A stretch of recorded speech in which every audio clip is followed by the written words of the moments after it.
back at home, Ford Field. Make sure y'all enjoy the show. We are indeed ready to enjoy the show. Division rivals, the Lions and the Packers from Ford Field in the Motor City of Detroit, Michigan.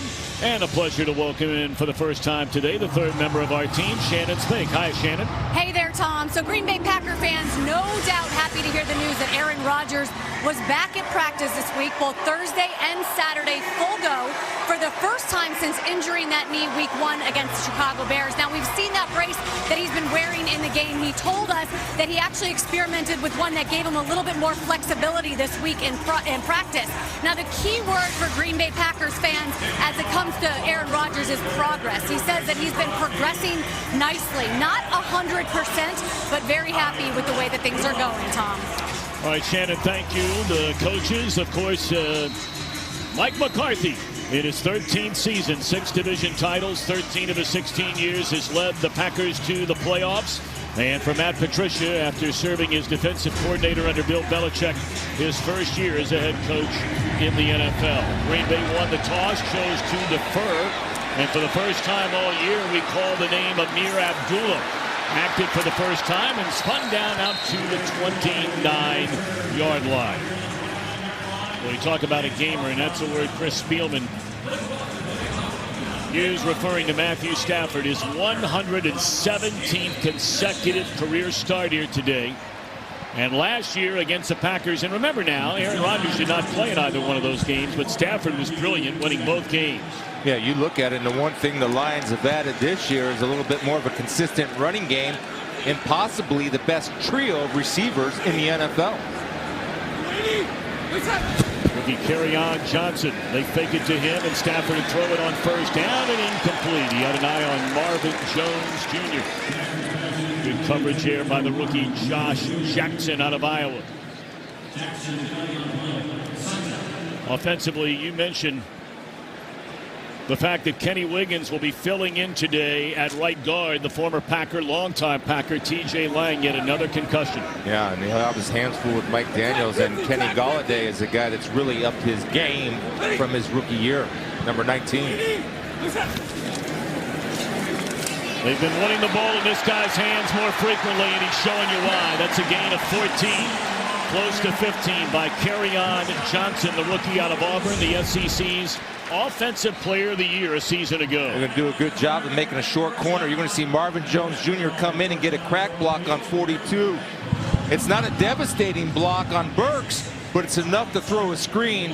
And Kerryon Johnson has that extra burst, has power with him, as we saw him run over Jeff Heath of the Dallas Cowboys last week. He can go.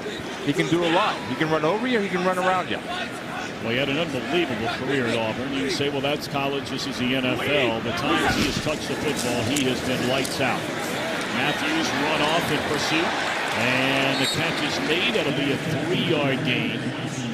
And it is Kerryon Johnson once more getting his hands on the ball. Defensively for Green Bay, coming off a shutout a week ago against Buffalo. They had 7 sacks. Yeah, Kenny Clark and Mike Daniels will get a good inside pass rush. Blake Martinez, a tackling machine. I really like watching him play. And you look at the back end, you want to talk about a playmaker. Look at 21, Clinton Dix. He'll find the football. That shutout last week, the first by a Green Bay defense since Halloween of 2010 against the Jets. This is Theo Riddick getting a rare carry. Or I beg your pardon, it's Kerryon Johnson out of the backfield. And he is very close to a first down. Appears to be about a yard short. So they're already putting it in his hands, running the ball twice. He had the 101-yard game on 16 carries against New England a couple of weeks ago. And you may remember that ended a 70-game drought where the Lions did not have a 100-yard rusher. Then last week, they only give it to him 9 times. Yeah, well, they're actually featured in getting him the ball, but LeGarrette Blount right there has been a short yardage guy for them. He does best. And he appears to have enough for a first down to the Green Bay 45-yard line. You know, you talk about Green Bay on defense. It's a hard team to read because they were great against Buffalo, but let's face it, outside of the game Buffalo had at Minnesota, which is still inexplicable to anybody who watches those two teams play.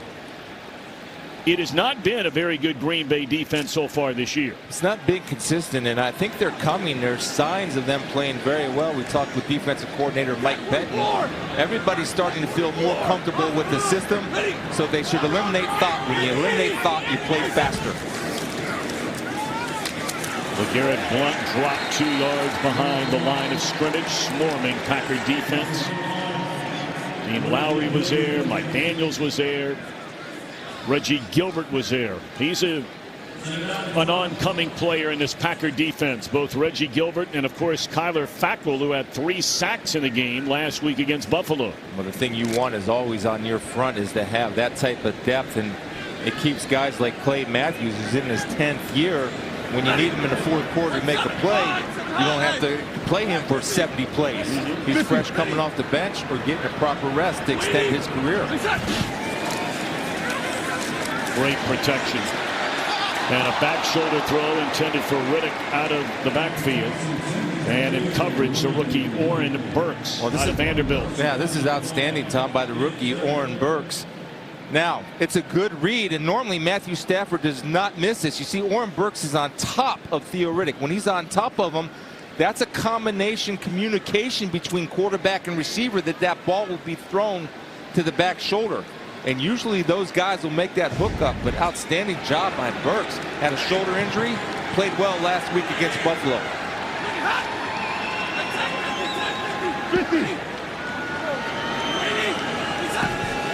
On a 3rd down and 12, just a 4-man rush. Stafford steps up wide open down the sideline. And that is a touchdown for Kenny Golladay. There is a penalty flag, however, behind the line of scrimmage. If it stands, it's a 47-yard touchdown.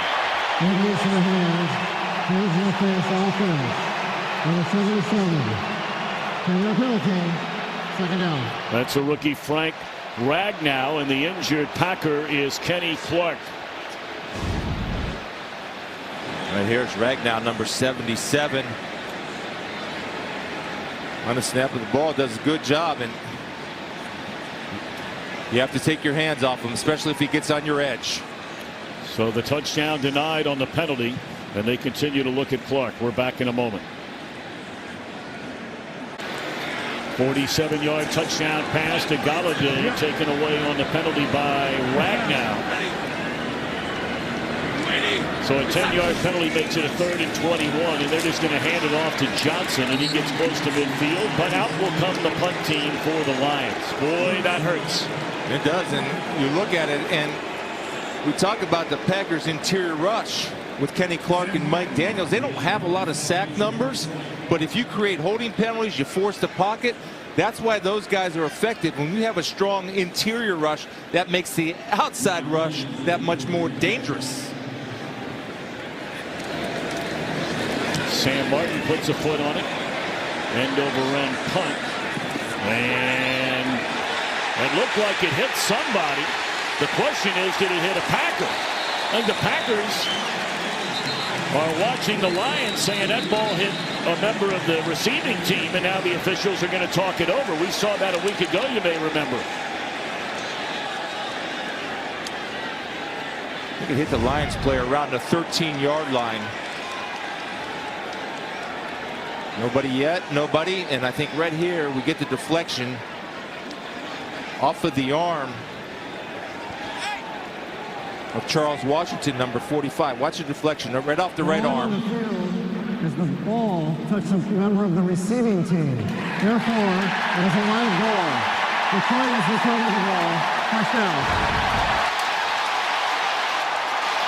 So it did touch a member of the Green Bay Packers. It looked like Kevin King was the one who was engaged in a block down there. And Mike McCarthy wondering about this. King is number 20. Let's see. It looked like it. Nothing there. Nothing there. And maybe it hit Kevin King's back. And the ball was down.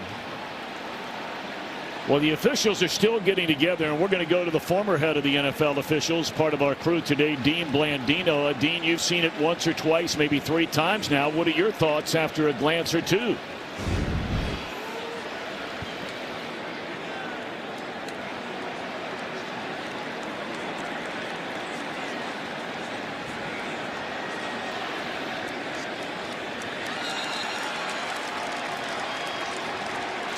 We're having some technical difficulties, apparently. Rolling on the field, but the ball touched a member of the receiving team. So there's been a challenge on this call, and we'll get everything straightened out with Dean Blandino and get his thoughts as they take a look on replay.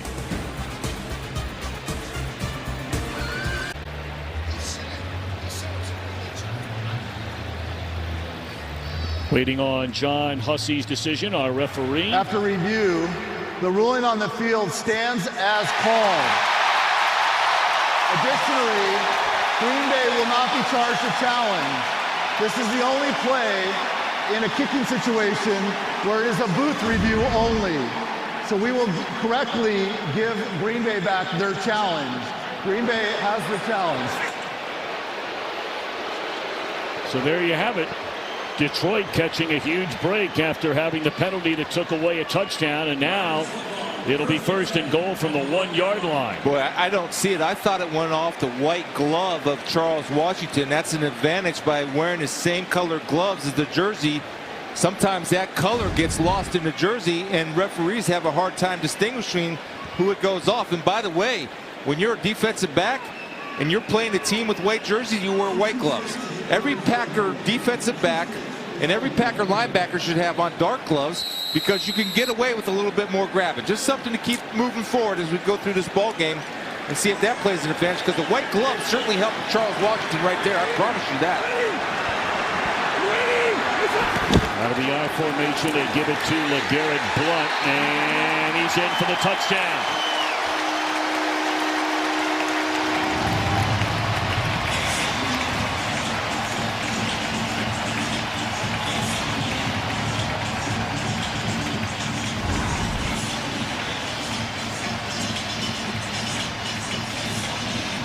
A great job by Nick Bellore. Watch him turn his hips. Number 43 right there. You see him flick his little hips to the side, creating a wall. Look at that right there. 43 does a great job of turning the hips, allowing enough of a window to get Blount into the end zone. Of course, Bellore, a converted linebacker. That's where he played with both the Jets and the San Francisco 49ers. And the Lions gave him time at the fullback position a year ago. Even caught a touchdown pass, a game we did late in the year in Baltimore. And of course, on every change of possession or scoring play, they will review it in the booth just to make sure Blount got in. There's Bellore right here. Watch him turn his hips right there. See him turn his hips to the side, walling it off. Actually, it was a pretty darn good tackle by Bellore. But nevertheless, the result's the same, 6 points. Now the point after by Prater. Snap of Muehlbach, the hold of Martin. And it's 7-0 Lions as they take advantage of an early break. A punt that hit a Packer in the back, and Detroit able to cover it up. So now trailing 7-0, Aaron Rodgers and company will get the ball back. Been a lot made of the relationship between Mike McCarthy, the head coach, and Aaron Rodgers, especially after Rodgers' comments after the 22-0 win last week against Buffalo. They've been together a long time. In fact, the 4 longest active quarterback head coach partnerships in the NFL. You know all about Brady and Belichick. 19 years. That's the longest all time. They're going for a 200th win together next week. Rodgers and McCarthy, 13 years. Look at the record. Big Ben and Tomlin in Pittsburgh. And then Breeze and Peyton, 12 years. Those are all 4 combinations have Super Bowl wins. Yeah. Breeze and Peyton are probably like the only happily married couple right now. Those others are like Archie and Edith Bunker.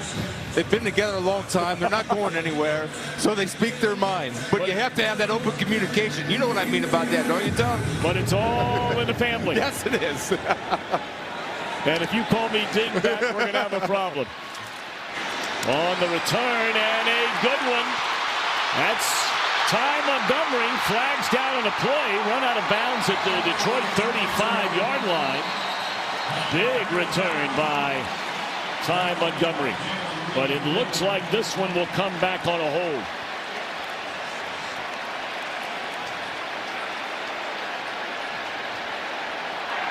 During the return, holding, receiving team number 27. 10-yard penalty will be enforced in the spot of the foul. First down. That's Josh Jones. It's actually a good call. Josh Jones is holding on a little too strong, which actually springs the hole for Ty Montgomery. Watch Josh Jones. See this? Now, let him go right there. You got to trust that Ty Montgomery is going to be able to make somebody miss. Just hold him a little bit too long. If you let him go earlier, I think the referee keeps the flag in the pocket. Got to have that discipline. And wear colored gloves on a colored jersey. You might not get called on that. See the numbers for Aaron Rodgers in his career against Detroit. 13-3, unbelievably. 34 touchdowns, just 6 interceptions. Did not play in either game. Both Packer losses last year. And the first down give to Jamal Williams. That'll be a gain of 4. Let's check in back in L.A. with Carissa Thompson. Thanks, Tom. Let's go to Pittsburgh. All the drama with this offense, and that's a way to quiet critics. James Conner dives in for the 1-yard score. Steelers' first opening drive touchdown of the season. Extra point, no good. Steelers up 6-0. Tom? Well, we could be checking in on that game a lot because neither defense has stopped anybody all year. Seems like that's the trend in the NFL. Defense optional. Ready, go! Hey, Lou. Number 33, Aaron Jones, playing in his 3rd game after a 2-game suspension. They want to see more of him. It's a lot like the Kerryon Johnson situation with these Lions. Packer fans want to see more Aaron Jones, and we look at Green Bay offensively, where their center, Corey Linsley, he's a Buckeye, has not missed a snap in 2 years. Yeah, I'll tell you, Bakhtiari at the left tackle is as solid as they get in the league. And that's the question. Are these guys going to be able to step up and help number 12? The loss of Geronimo Allison and Randall Cobb, will that hurt this Packer offense? Time only answers that question. Aaron Rodgers has been quite critical of some of these young receivers, going back even to training camp. Looking around down the sideline, it looked like there was contact, and yet the flag's going to come in. They're going to get Teez Tabor for a hold. Equanimeous St. Brown, the rookie out of Notre Dame, one of those young receivers, had beaten Tabor down the sideline, and he grabbed him. Pass interference. Defense. Number 31. Ball he places front of the foul.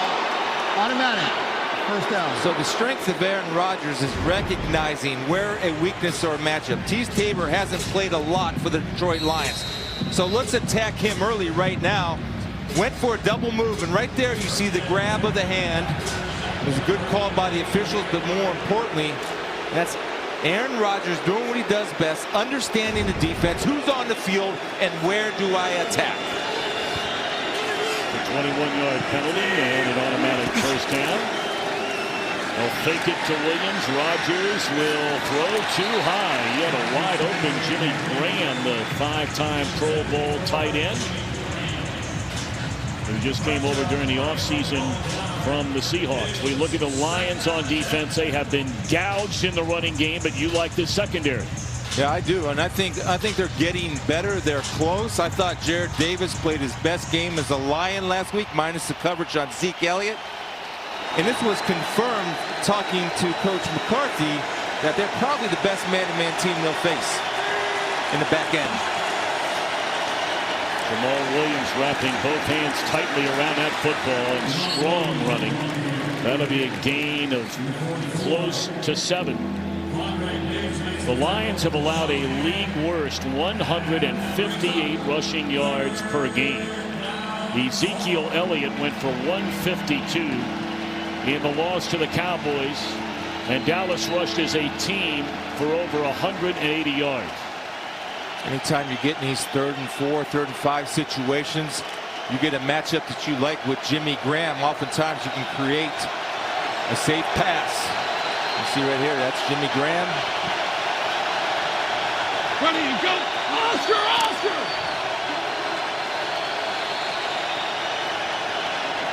Timeout, Green Bay.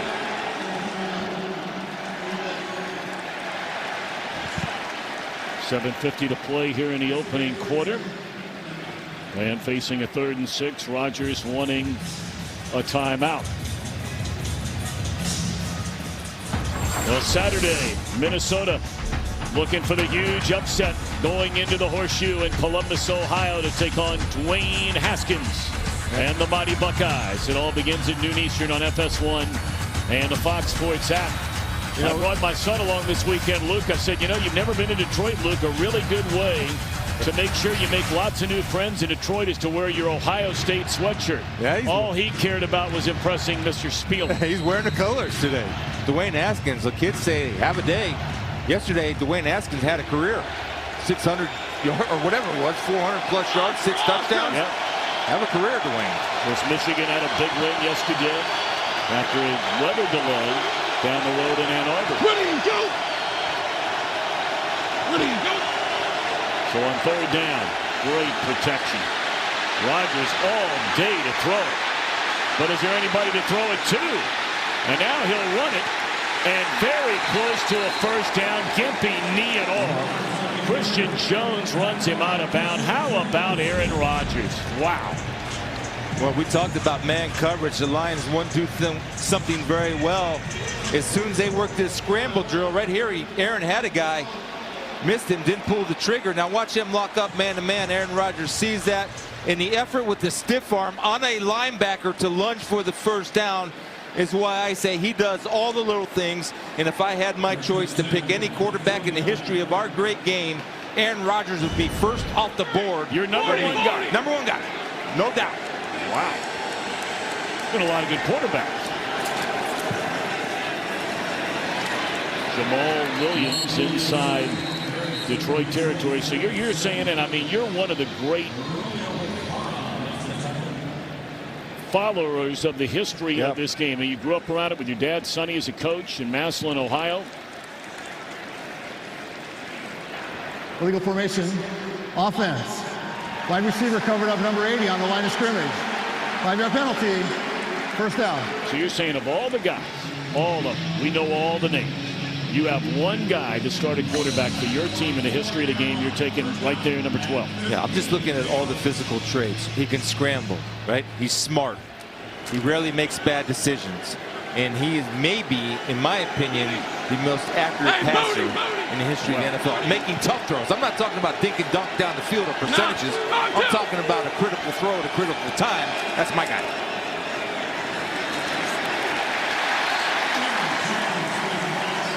Outstanding defense led by Christian Jones. Now, you've made the argument that this throw in 2016 was about the best you've ever seen. Yeah, because of the time of the game, the playoff game, running downfield off his back foot, throws it out of bounds. It's a great catch, by the way, by Jared Cook, his tight end at the time. But only a few people in the history of this game can make that throw, and one of them is number 12. And by the way, that was with 3 seconds left, and then Mason Crosby would kick a 51-yard field goal as time expired to give Green Bay the win. And out down the middle of the field, and that is a first down reception to the 39-yard line. The first career catch by Equanimeous St. Brown. But if you want to get number 12's confidence, you're going to make a catch for him. Now, this ball is thrown exactly where it's supposed to, low and away, preventing anybody from going on the top to knock it away. And right now, Aaron's got 31 in his sights. 31's a target. When he's in the ball game, at least early on, they're going after him. Drop it off to the tight end, Lance Kendricks. Heard very little from this talented trio of tight ends, but Mike McCarthy told us as this season moves forward, he would expect to hear more from that trio of Graham, Mercedes Lewis, and Kendricks. Well, I think Jimmy Graham is still a threat, but he's not the threat that he was in Seattle. And it's not only my opinion, but an opinion around the league that he's lost a little bit. He's lost a little speed and doesn't create the separation that he used to. Still a definite target, a definite threat, and should be respected.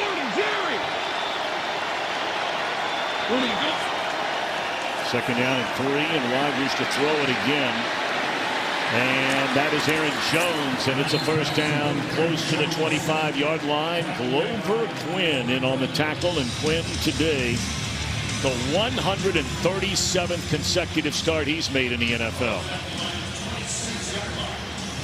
Good player, good leader, Smart. Glover Quinn. Outstanding ball skills. Once had 3 interceptions in a game against the Texans, I believe, with a cast on his hand. Reliable.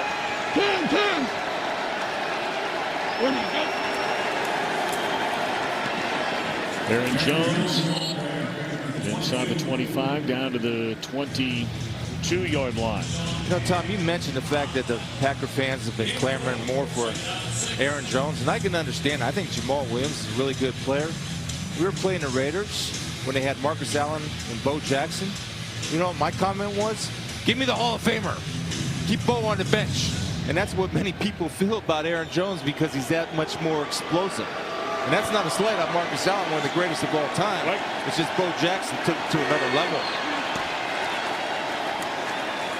Second down, and Rodgers had a wide open Davante Adams. Instead throws it out of the backfield to Jamal Williams, incomplete. And we check in with Carissa Thompson. Thanks, Tom. We're going to Kansas City. So the #1 scoring offense versus the #1 scoring defense. Guess what? Patrick Mahomes at it again for that 4-yard score. Tom, he now has 16 total touchdowns. Unbelievable. Chiefs up 7-0 early. Tom?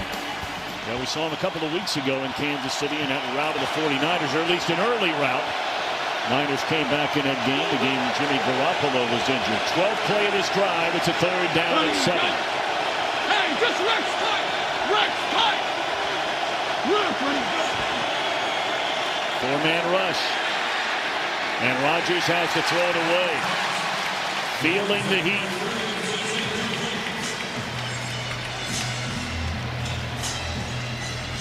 I don't know if he's right because, again, one of his strengths, and statistically outside the pocket, he's not been as accurate normally this year as he's been in the past, and that's a couple that he's missed. He missed the bootleg earlier on in this drive to a wide open receiver, and right there he misses.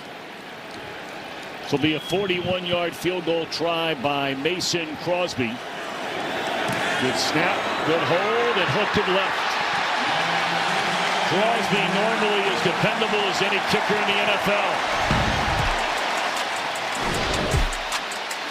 Packers denied points here in the opening quarter. 7-0 Lions. Watch the eyes of the running back. You see him looking around? What that tells the linebacker, it's that it's passed because he's looking for protection. That's just the key that all defenders look for throughout the game. If you can get a key on somebody, that gives you a tremendous advantage. First down. Look at this running by the rookie Kerryon Johnson. That'll be a gain of close to 4. Broke a tackle of Kentrell Bryce. And picked up a couple of more yards after a Green Bay drive that lasted better than 7 minutes. 13 plays, 65 yards, and you come up empty. Yeah, well, you have to get points on the road in the division. Absolutely. Because Detroit's offense, I think, is on the verge of exploding. I mean, they've really not hit it on all cylinders, but they've been very, very close.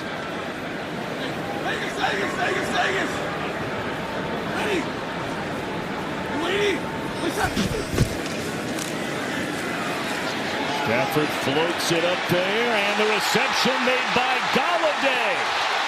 Down the sideline, a stiff arm, caught from behind at the 5.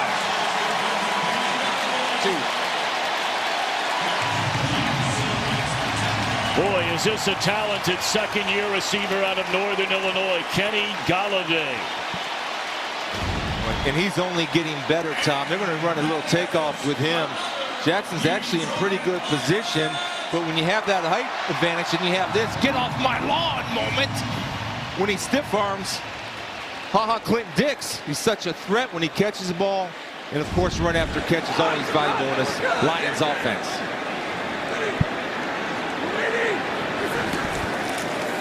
And it to LeGarrette Blount. Powerful back inside the 2, close to the 1-yard line. Blount been slow to get started. Came over as a free agent from Philadelphia. He's won 3 Super Bowls. That was a 60-yard pass play.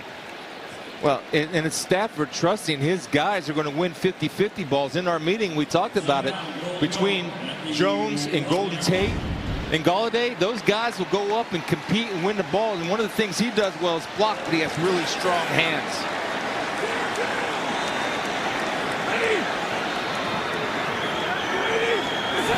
Second down and goal, Blount again. He had the touchdown earlier, and he's added another.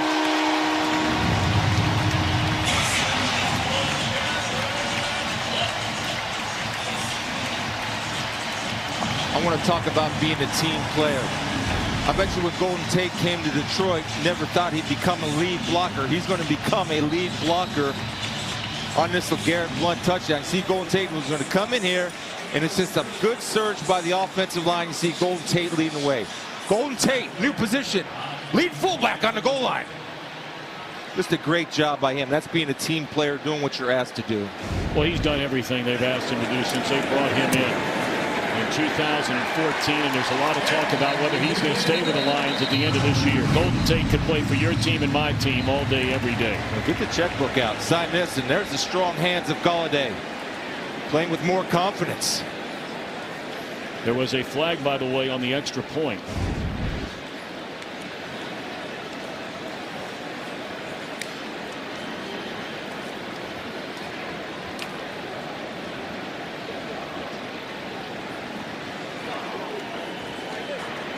Personal foul, roughing the kicker, defense.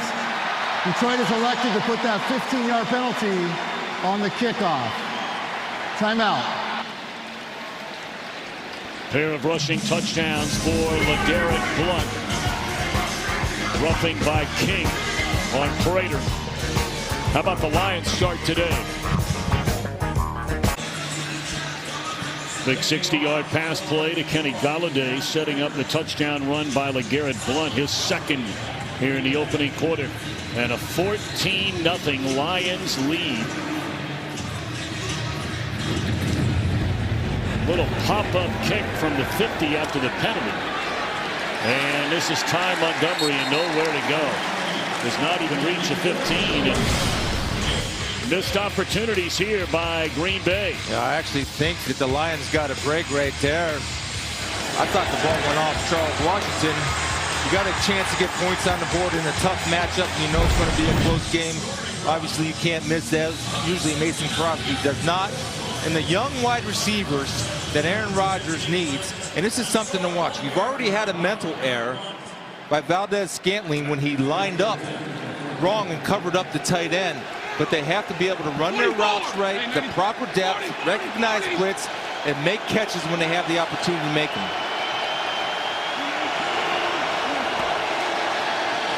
First down, and this is Montgomery getting his first carry up to the 18-yard line. So young receivers, that's the story today for Aaron Rodgers. And we were talking about this. Can you beat press coverage? Are you getting the audibles communication? Proper route depth. Then on blitzes, are you seeing what Aaron is seeing as far as what my read is? And do you sight adjust off whatever the blitz is? That means you may change your route in midstream. And the other thing is mental errors. First of all, get lined up. Don't cover a tight end when you're not supposed to be covering a tight end. 21. Looks like the Lions are going to spend a timeout with 24 seconds left here in the opening quarter. And we'll be right back after these messages from State Farm and Fox. 24 ticks remain. Matt Patricia's team out to a 4-0 lead in this opening period from Ford Field in Detroit. Rodgers. Completed pass. And saying out of bounds.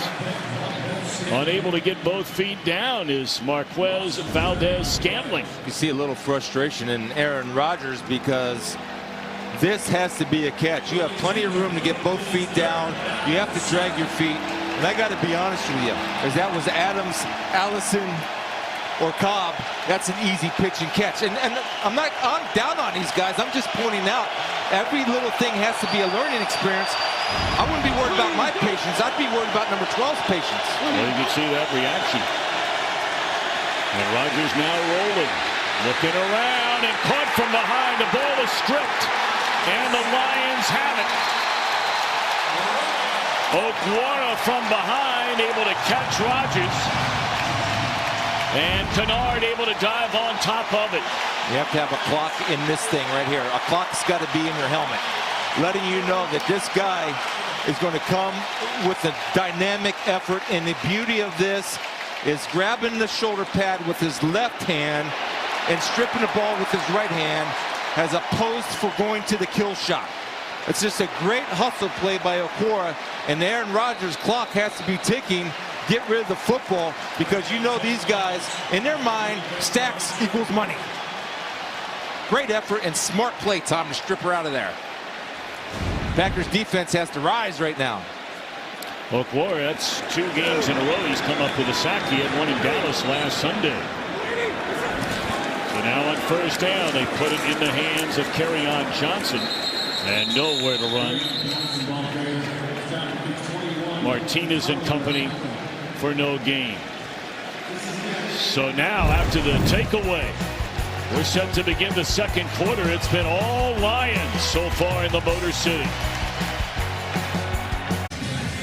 Very special moment. Jen McCollum, the Senior Director of Community Affairs here with the Detroit Lions. Young lady, please take it away. Thank you. On behalf of the Detroit Lions and Detroit Lions Charities, I am very proud to present, as a part of our Crucial Catch Week, a donation of $10,000 to the Stephanie Spielman Fund for Breast Cancer Research. You know, Tom and Jen, the Lions have been with me from the start of our journey 20 years ago to now, so thank you very much. I appreciate it. Awesome. Love it. Wow. Jen McCollum, that is awesome stuff. I mean, here we are around the NFL, and of course, a big part of the month of October has to do with a Crucial Catch. And Chris, you lost your wife Stephanie back in 2009, in November of 2009. Your alma mater, Ohio State University, as that's an incomplete pass, has named its Cancer Research Center in your late wife's honor, and this is unbelievable. This is awesome. We're really happy to do it. Well, again, I go back to the Detroit Lions. They supported me when this happened. I was playing for the Buffalo Bills at the time, but it says a lot about the Ford family and the Detroit Lions and what they think of our guys. And I promise you this, every dollar that goes to research, $0 to overhead. I promise you, $0, 100% goes to research. That's awesome. Jen, thanks. And to the Lions, thank you so much. This is just, it's an honor to just be in this booth when you see things like that happen. Thank God for that. Third down pass incomplete, so the Lions will have to send out the field goal unit. Well, look, I know we got a field goal coming up. I know we got an NFL game. There are more important things in this life, Chris. Congratulations. You're helping a lot of people. You took a great loss, you and your family and your children, but you have carried on her name and done so much for so many. Well, thank you, Tom. We've raised over $22 million, and you know, one of Stephanie's last words to me were to tell our kids and our family, and my wife now, Carrie, who does a great job, continue to fight, continue to live. Don't feel sorry for yourselves. I know where I'm going. Just like that field goal. Right down the middle, baby. That must have been Stephanie looking down. She spent a lot of time here in Detroit. Yes, she had to make sure the Trader was able to bang that one through from 40 yards out. Meanwhile, if you're the Green Bay Packers, you know, what are you thinking here? I mean, you know, it's 17-0. We're 12 seconds into the second quarter. Well, you're thinking this, when we have a chance to make a play or don't hurt ourselves right there. I thought Detroit got a huge break. I don't think that went off Kevin King. We're talking about points on the board, on the road, in the division, a game that you need. I thought that was one that they missed, obviously. Then right here, Aaron Rodgers has to have that clock going off in his head. Okora with the smart football play. Don't go for the knockout. Don't go for the kill shot. Go ahead and secure the tackle with your left hand and come down like a demon with your right hand and knock that ball out of there. Exactly what he did. They officially ruled that a 39-yard field goal for Matt Prater. And now Sam Martin will put a foot on it and drive this one deep into the end zone. And we're going to go cross country to California and say hello for the first time today to Kurt Menefee. Hi, Kurt. All right, we'll take it back to Carolina. Panthers punting. Odell Beckham Jr. hasn't hit his leg while trying to block. The Giants can't pick it up. The Panthers say thank you. Colin Jones falling on the end zone. Beckham, the Giants, in a deep hole, 14-3. It's not pretty there in New York. Tom, Chris? Well, it has not been pretty at all for the New York Giants. Panthers just kind of keep on keeping on quietly. They won 2 of their first 3, trying to go to 3-1 to match the start of the New Orleans Saints, sitting atop the NFC South.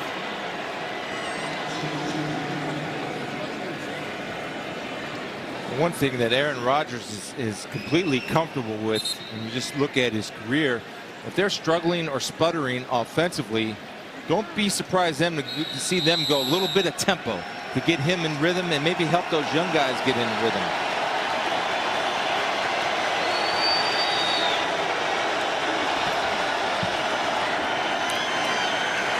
Rodgers. Both feet get in bounds this time. Yes. On the reception by Valdez-Scantling, one of these young receivers Shannon Spink. Well, Tom, Chris, what about these young guys? We asked Aaron Rodgers this week, how was timing with them in practice? And he said 2 words, not great. He said, listen, physically they have everything that they need, but they have to stop thinking so much. He said, when you think you play slow, the windows get smaller, and when the windows get smaller, you make mistakes.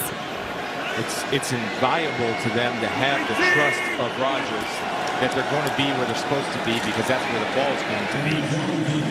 Look at Aaron Jones fighting for extra yardage. He turned a 4 or 5 yard gain into close to a 9 yard gain.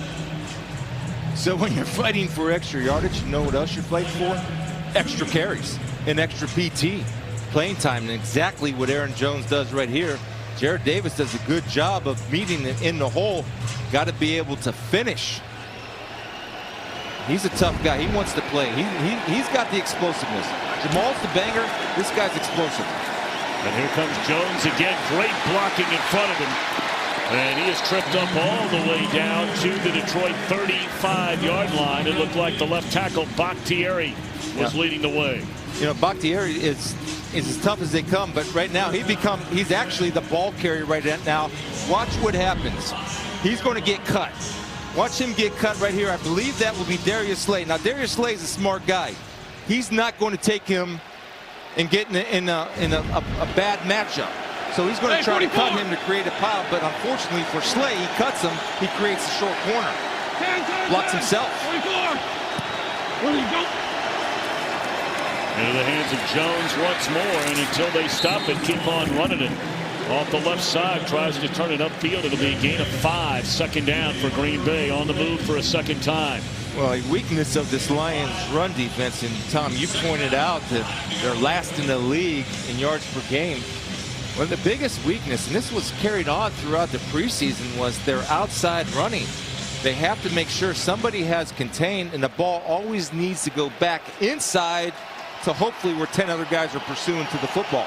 Well, I told you this Detroit defense allowing 157 rushing yards per game. Worst in the NFL, and Green Bay not a rushing team with well over 50. And you can add to that now as once more it's Jones, and this is a first down to the 24-yard line.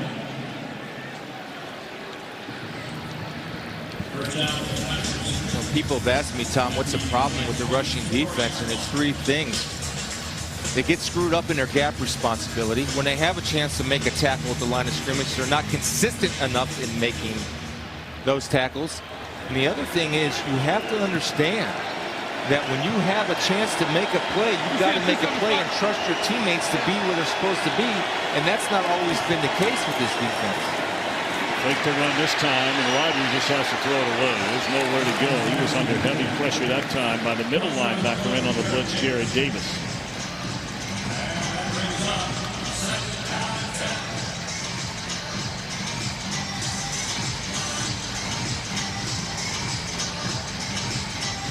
One thing of note for the Lions, we're going to talk about keys to a game and personnel groupings.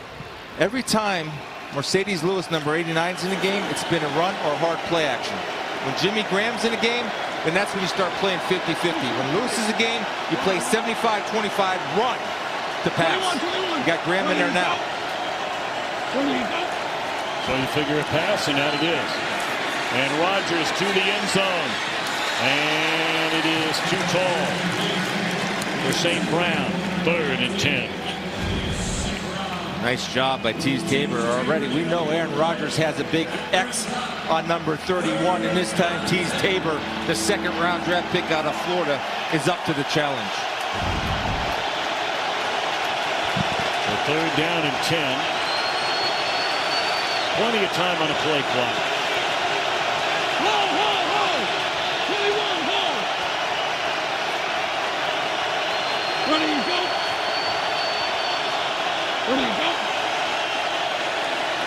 coming after Rodgers. Good protection again, but just nobody open. And he has to throw it away. You talked about how good you thought this secondary is for the Lions, and that's about the 4th time already where Rodgers has had all day to throw it and can't find a receiver. And not only did I talk about it, but the man you saw before this pitcher was Mike McCarthy, and he talked about it. They're basically bringing a delayed rush. They have a spy. Jared Davis takes his man, and you see a relentless effort. But here's the coverage we're talking about, Tom. There's nowhere to go with the football. Guys cannot create separation. Young rookie wide receivers aren't getting the job done. 42-yard field goal try is no good again by Crosby. Holy mackerel, can you believe it? Everything that could go wrong has gone wrong. Well, you're talking really about a 16-point swing here. You turn it over twice, and the Lions take advantage scoring 10, and then you miss the 2 field goals, one wide left, and this one off the upright to the right. Yeah, and the hold looks good. The mechanics are solid, and I tend to overanalyze everything in life, so maybe he overcompensated from pulling the last one to pushing the second one he missed. All right, Lions from their own 31-yard line, and now Stafford having to just slide down.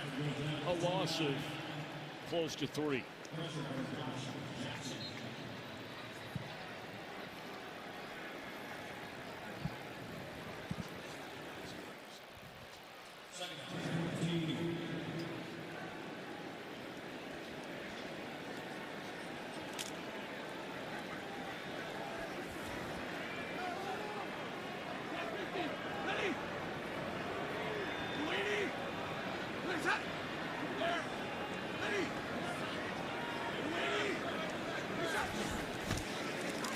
Second down, good protection this time for Stafford. You give him that much time, he's going to slice in, dice in. That's Golladay beating Bryce for a first down up to the 47-yard line. So when you can have a 6'5" guy play in your slot, he's going to outrun a safety.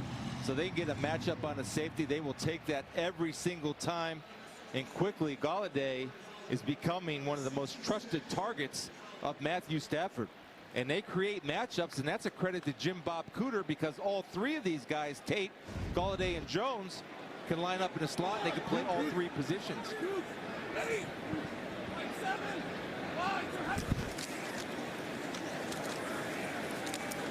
Kerryon Johnson for a couple of yards will bring up second down and 8, and we check in once more in Los Angeles with Kurt Menefee. All right, Pittsburgh scored the first 13 points of the game. Atlanta trying to come back. This will help. Mohamed Sanu from Matt Ryan, 43-yard touchdown. Atlanta's got the ball down at the 30-yard line right now, trying to at least tie the game, if not take the lead late in the second quarter. Tom, Chris, and Shannon. All righty, Kurt, thank you very much. We'll see Atlanta next week. They've been able to put up plenty of points and plenty of yards, but can't stop anybody. You see, giving up 31 points per game. Yeah, they really missed Deion Jones, their middle linebacker, who I think is a phenomenal player. Second down, and Stafford looking for the home run ball.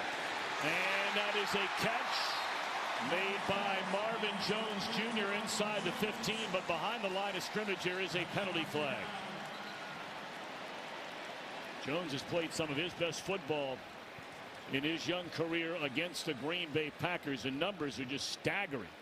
Look like Glasgow. There are 2 fouls on the play, 1 by each team. Pass interference, defense, number 20. Illegal use of the hands, hands to the face, offense, number 71. Those penalties will offset. Second down. That wipes out a 39-yard reception to Jones. We were talking about what he has done against Green Bay since joining the Lions 2 years ago. He's played 4 games against them. He has 17 catches for 470 yards and 5 touchdowns. He's a great tracker of the deep ball. There's really a knack in both. Golladay and Jones have that ability to haul in a deep ball for big chunk plays. Let's get this guy involved eventually for the Lions. Golden Tate. Tate off to a great start this year. Here comes the blitz. And Stafford is dropped. They brought Clinton Dix, who caused the initial disruption. And that's now 15 sacks on the year for these Green Bay Packers. You see Clinton Dix will come up here and show late. That's a nice job working one-on-one with Kerryon Johnson, and Clinton Dix just uses his quickness to beat Kerryon on pass protection, and that's one area where the young rookie struggles just a tad, is in pass pro. Very important trait to have as a running back. Closing in on the 8-minute mark until halftime.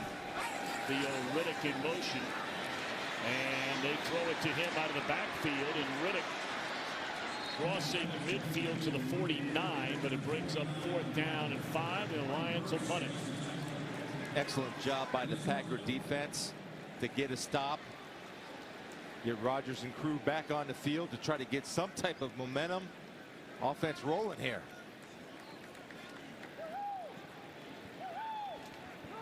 Veteran Tramon Williams dropping back to receive the punt. He was back there last week.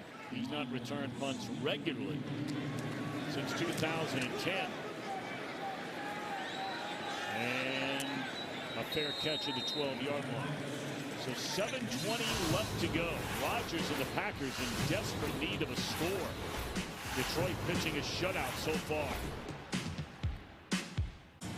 First-year defensive coordinator, former head coach of the Cleveland Browns, Mike Pettine. You know, we talked about the game against Buffalo, but look, it was against a rookie quarterback. In the first 3 games of the year, the numbers resembled more what you're looking at today from this Green Bay defense. They were giving up 27 points a game, nearly 400 yards of offense. Well, the Packers are looking for their own offense right now. That is a sensational catch made by Jimmy Graham in traffic, using that 6'7" frame for a first down. Well, this is recognition again, because once Aaron Rodgers will use his eyes, move people. I got 6'7" on 5'9". Guess what?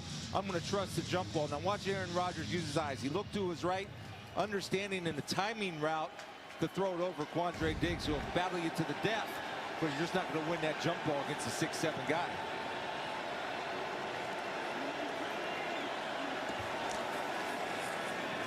Play action across the middle, and this catch, the first of the day by the great Davante Adams. Oh, what a player. Been bothered with a calf injury that occurred this week. Dynamic 5th-year receiver out of Fresno State. Yeah, now you're getting a little bit of rhythm from number 12, and good pocket presence, and Davante Adams is a trusted target of Aaron Rodgers. And when he has an opportunity, if it touches his hands, he's going to bring it in. He's such an explosive weapon for this offense. Need to get him involved. Went to his first Pro Bowl a season ago. Led the Packers in receptions, receiving yards, and 10 touchdowns. Receiving numbers this year for Davante Adams. First down, Packers on the move.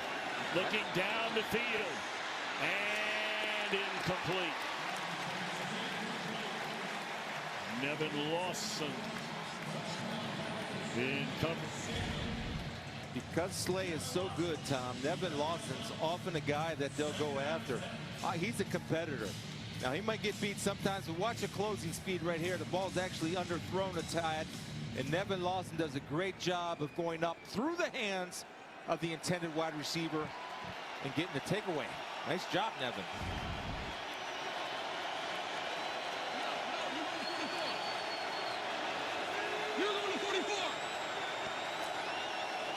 Second down, they'll run it. And a gain of 2 for Jamal Williams. Third down coming up, and we go back to Carissa Thompson in Los Angeles. Thanks, Tom. How about this one? Giants trailing 17-3 when Eli to Odell Beckham, but not what you think. Odell Beckham with the throw to Saquon Barkley for the score. Panthers still lead this one 17-10. All the jokes there about Eli to Odell Beckham. Tom? How about that? He doesn't have a touchdown catch, but hey, he's got a throwing touchdown on the resume.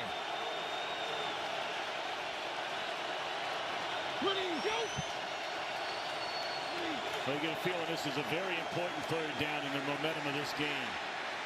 And it is Davante Adams juggling that one, able to haul it in and make the reception And they'll spot it inside the 10 at the 9-yard line. 1st and goal for Green Bay. I can't tell you enough about the job that the interior offensive linemen of the Packers are doing. They're having any penetration stop, which allows Aaron Rodgers to step up into the pocket, then work outside. Just outstanding effort of the interior blocking right there, has him step up into the pocket. And if you give him that much time to work, and Darius Slay is a great cover guy, but Devontae Adams is a tough cover for 6 seconds.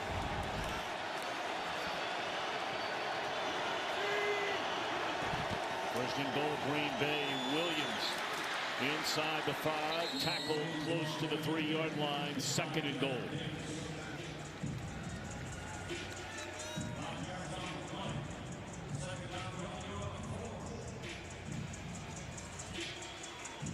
Once again, 89, Mercedes Lewis was in the ball game. Only 2 things he does: run block and pass block.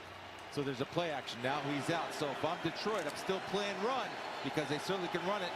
But I'm learning pass first, run second because of my personnel scouting report. 89's out. I'm playing run. They could run a little draw here, Jamal. Nope. Nope. They're going to throw the back corner fade. And it'll bring up 3rd and goal. It's just not that the timing isn't there between Graham and Rodgers right there. And you look at Jimmy Graham, it's just, you know, he's working on here, and he's got to use his body a little bit better. Tease Tabor got physical with him, did not create enough separation. Almost looked like he tripped on trying to flip his hips to make a midstream adjustment. They play this drive. Ready, go. Hey, Jim out.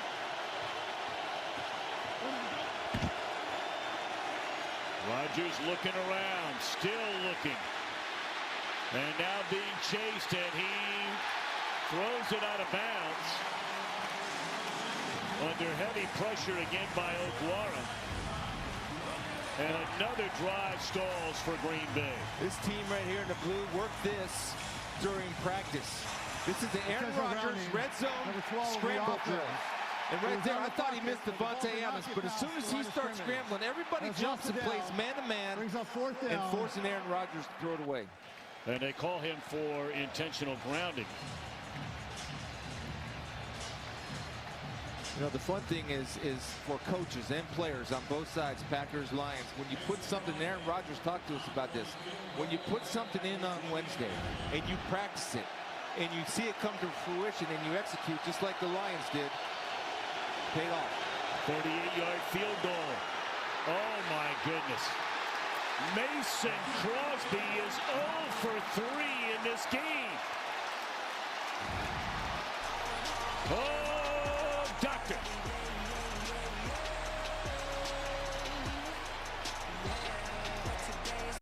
Well, you start with a muff punt, then you go to a 13-play drive, miss a field goal, you fumble the ball. 9-play drive, miss another field goal. 9-play drive, a 3rd time. On this today by Mason Crosby. First time in his NFL career he has ever done that. Missed 3 field goals in a game. Johnson a yard pickup on 1st down. Missed the first one wide left. The second hit the right upright. And then this. Wide right. So reliable, and sure he's frustrated and flustered with his performance, and it's kind of how it's gone, and he knows his job. He's got one job, and those aren't like from 55, 60 yards.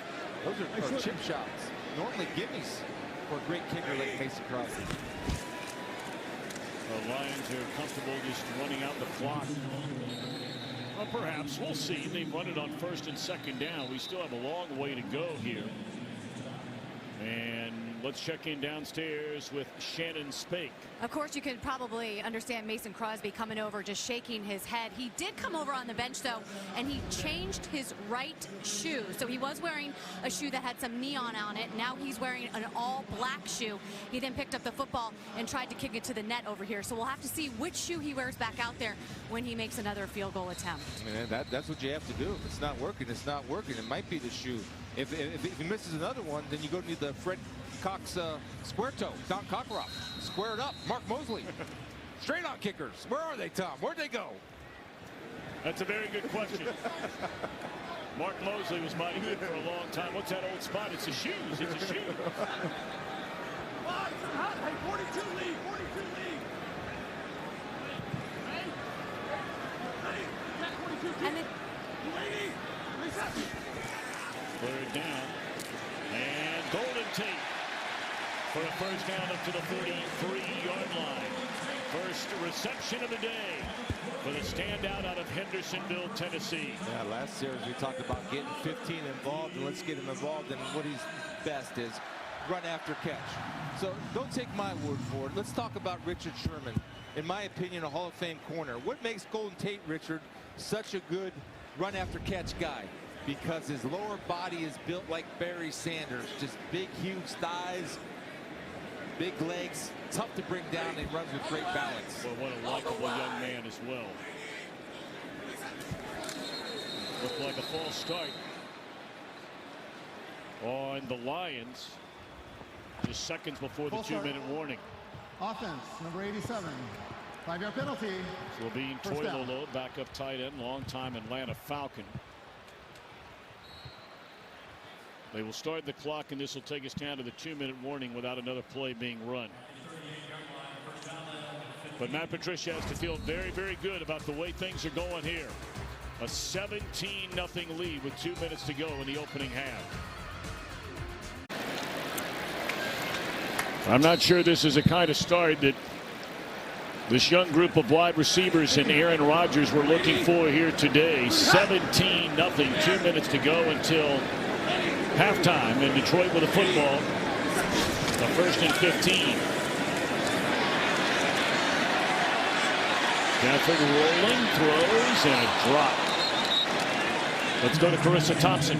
Thanks, Tom. So the Jags were already down 13-0 when Blake Bortles, intercepted by Chris Jones, returns this one 20 yards. Chiefs up 20-0. Tom? Kansas City Chief defense showing up. It's one area where they were a little bit inconsistent with that powerful offense. They get a defense together. Watch out.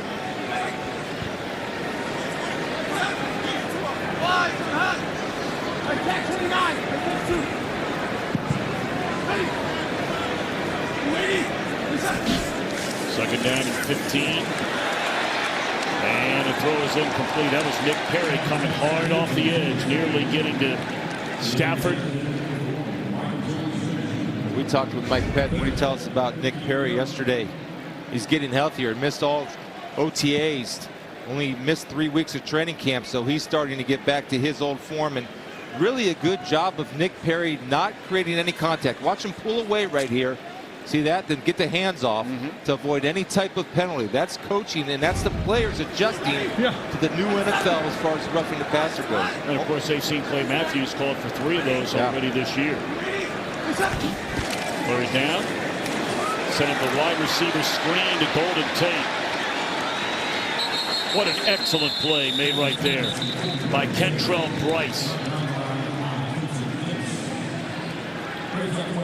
And now the Packers are going to spend a timeout to try and score before the end of the first half. And let's find out what's going on at halftime with Kurt Menefee. Coming up on the Visa halftime, the Jaguars try to close in on the undefeated Chiefs. Ravens and Browns come together. And the 3-1 Bengals try and shut the door on the 3-1 Dolphins. It's all coming up on the Visa halftime.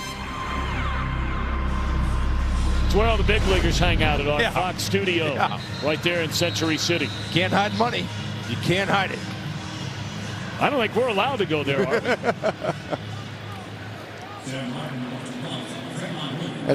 As a guest with Schrags, we can go. Right, Peter Schrager, he's allowed there now. What a punt by Martin, a fair catch at the 15-yard line. Boy, this rivalry goes back all the way to the days in the 1930s when the Lions were actually playing in Portsmouth, Ohio. First game, November the 2nd, 1930. Green Bay won it 47-13. 7 combined NFL championships. Green Bay 13, the Lions with 4. 50 Pro Football Hall of Famers between the two teams. Some of the all-time greats. Barry Sanders right there. Interesting about Barry. We were in training camp.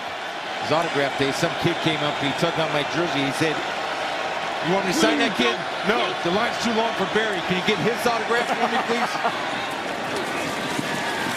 So you mean some young Lions fan asked Chris Spielman, one of the great linebackers in the history of this franchise, to go get Barry Sanders' autograph for him? Yeah, he said, "I don't want your autograph, dude. The line's too long for Barry. Help me out." And right now, he needs a little help, and Aaron Rodgers has got some right there with Jimmy Graham getting involved.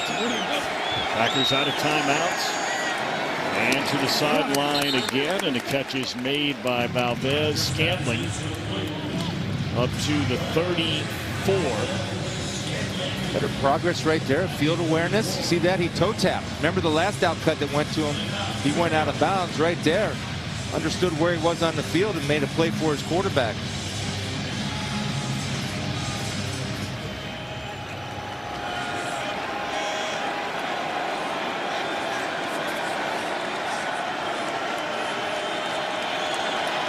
.101 to go. 11.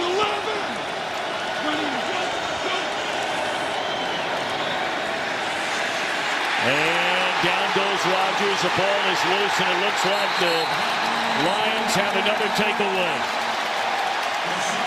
Deshaun Hand coming away with the football, and it looked like he was the one who stripped it out of there. Well, he's been a steal for the 4th round by Bob Quinn, the general manager. Deshaun Hand playing inside is going to keep working right here, beating the double team and splitting that double team. You see that? Corey Linsley thought that he was going to have help, but he left early. Then Deshaun Hand's open game to the quarterback, and again you see the smart play of not going for the kill shot, grabbing with the left shoulder, and look at that right arm stripping that ball out of there. And another turnover created by the Lions by the 4th rounder from Alabama, Deshaun Hand. It's hard to believe the way this has gone for the Green Bay Packers so far here today. 53 seconds. The Lions have 2 timeouts and the ball to the Green Bay 29-yard line. Stafford, a bullet. And the catch is made and spun down to the 15-yard line. Late flag, Tom. And a late flag indeed on the tackle of Kenny Golladay. Face mask, I believe. Personal foul, face mask. Defense, number 20. That comes to you, reinforced. After this is the goal, automatic, first down. Nothing malicious there. He's trying to actually go for the strip. And once you feel, now it's in super slow motion, you see that he's trying to release it as a defender. Once you feel that hand on the iron, you got to take it off the iron, just like a regular iron. It's a hot iron. Take it off right away. You're going to get burned. That's the way Sonny used to do that training for you back in the old days in Massillon, Ohio. There you go. Vegas. Chance to go at 24-0 by the end of this half. And it's incomplete. And again, it was Golladay Stafford was looking for. You know, Golladay had 4 catches for 74 yards last week. That was the first game this year that he had fewer than 6 catches in a game. Yeah, he's been outstanding, and Josh Jackson does a good job, and you see the athletic ability of Josh Jackson to get that hand in here, forcing a high throw, which is the throw you need to make on that end zone line to a tall target like Golladay. And Golladay with 92 receiving yards. Remember, he had a huge play taken away on a penalty in the opening quarter. Theo Riddick, a rare carry. And it does not fool Kenny Clark. Usually the alert for Theo Riddick when he's in the backfield is pass. We have to cover him. The Lions try to catch the Packers off guard with a key tendency breaker by handing the running. Well, you talk about a half of one mistake after another. It began with, an innocent mistake here by King. The punt hit him. And then you talk about the missed field goal after a long drive. A couple of sacks, strip sacks by the Lions here today. 3 missed field goals in this opening half. First time a Packer has done that since Ryan Longwell back in 2002. It adds up to a 17-0 Detroit lead and trying to get into the end zone or get more points anyway before the end of the half. This could be a momentum builder for the Packers if they get a good stop right here. We saw the Packers overwhelmed in the first half in the season opener, remember now, against Chicago. And then Rodgers, a miracle comeback. And is it a touchdown? It is for Marvin Jones Jr.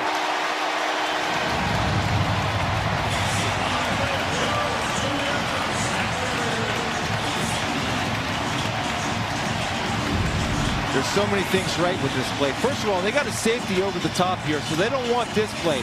So he's going to read it. Now watch him cut inside right there. I don't know what Clinton Dix is looking at, because I think, from my perspective, number 20, King, is looking for help, because otherwise he wouldn't be playing outside. He'd be playing inside. Why would you play outside if you know you have inside help? Or you're expecting inside help. In other words, force him outside to make it to where your help is.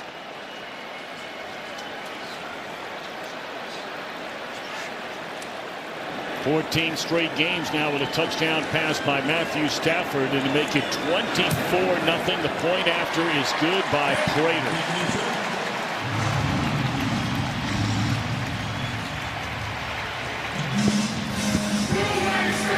You know, we talk all the time, and Chris, you know, in every sport, doesn't matter the sport, games are being overrun with stats and numbers and all that kind of thing, but the one stat that you can almost take to the bank, 90+%, whoever wins the turnover battle will win the game, and so far that's 2-0 in favor of the Lions. Yeah, and they're scoring points off of turnovers, correct? And all the things that you look at as you evaluate this first half, and we've been documenting it, is missed opportunities by the Green Bay Packers.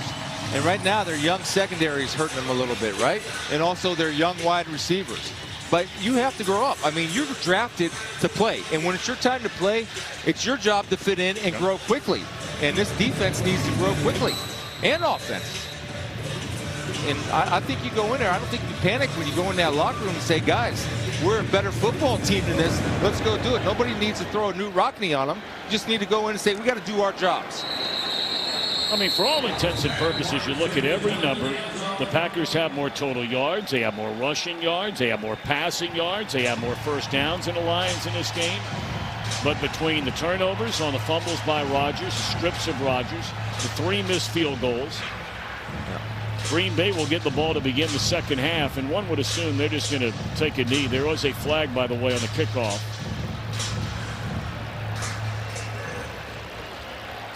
You know, oftentimes you'll see the officials huddle so the referee knows how to make the call. John Hussey has not done this all day long. Illegal formation on the receiving team. A player was outside of the restricted box area. Detroit has elected to decline that penalty. The ball placed at the 25-yard line, first down. Again, that's where we run the line. It's 29 yards and 4 plays. The time of possession, 38 seconds, 8 yards. Well, it's going to be a take a knee, and let's try to get things right for the final 30 minutes of football. 3 missed field goals by Crosby. Normally so dependable. 2 turnovers by Rodgers. Stafford and the Lions lead 24-0 at halftime. The play of the first half presented by DirecTV. More for your thing. That's our thing. Wide left. Off the right upright. And wide right. No points on 3 lengthy drives in the opening half by Green Bay. So the guys are standing by in the studio in Los Angeles. 24-0 Lions in front of Green Bay.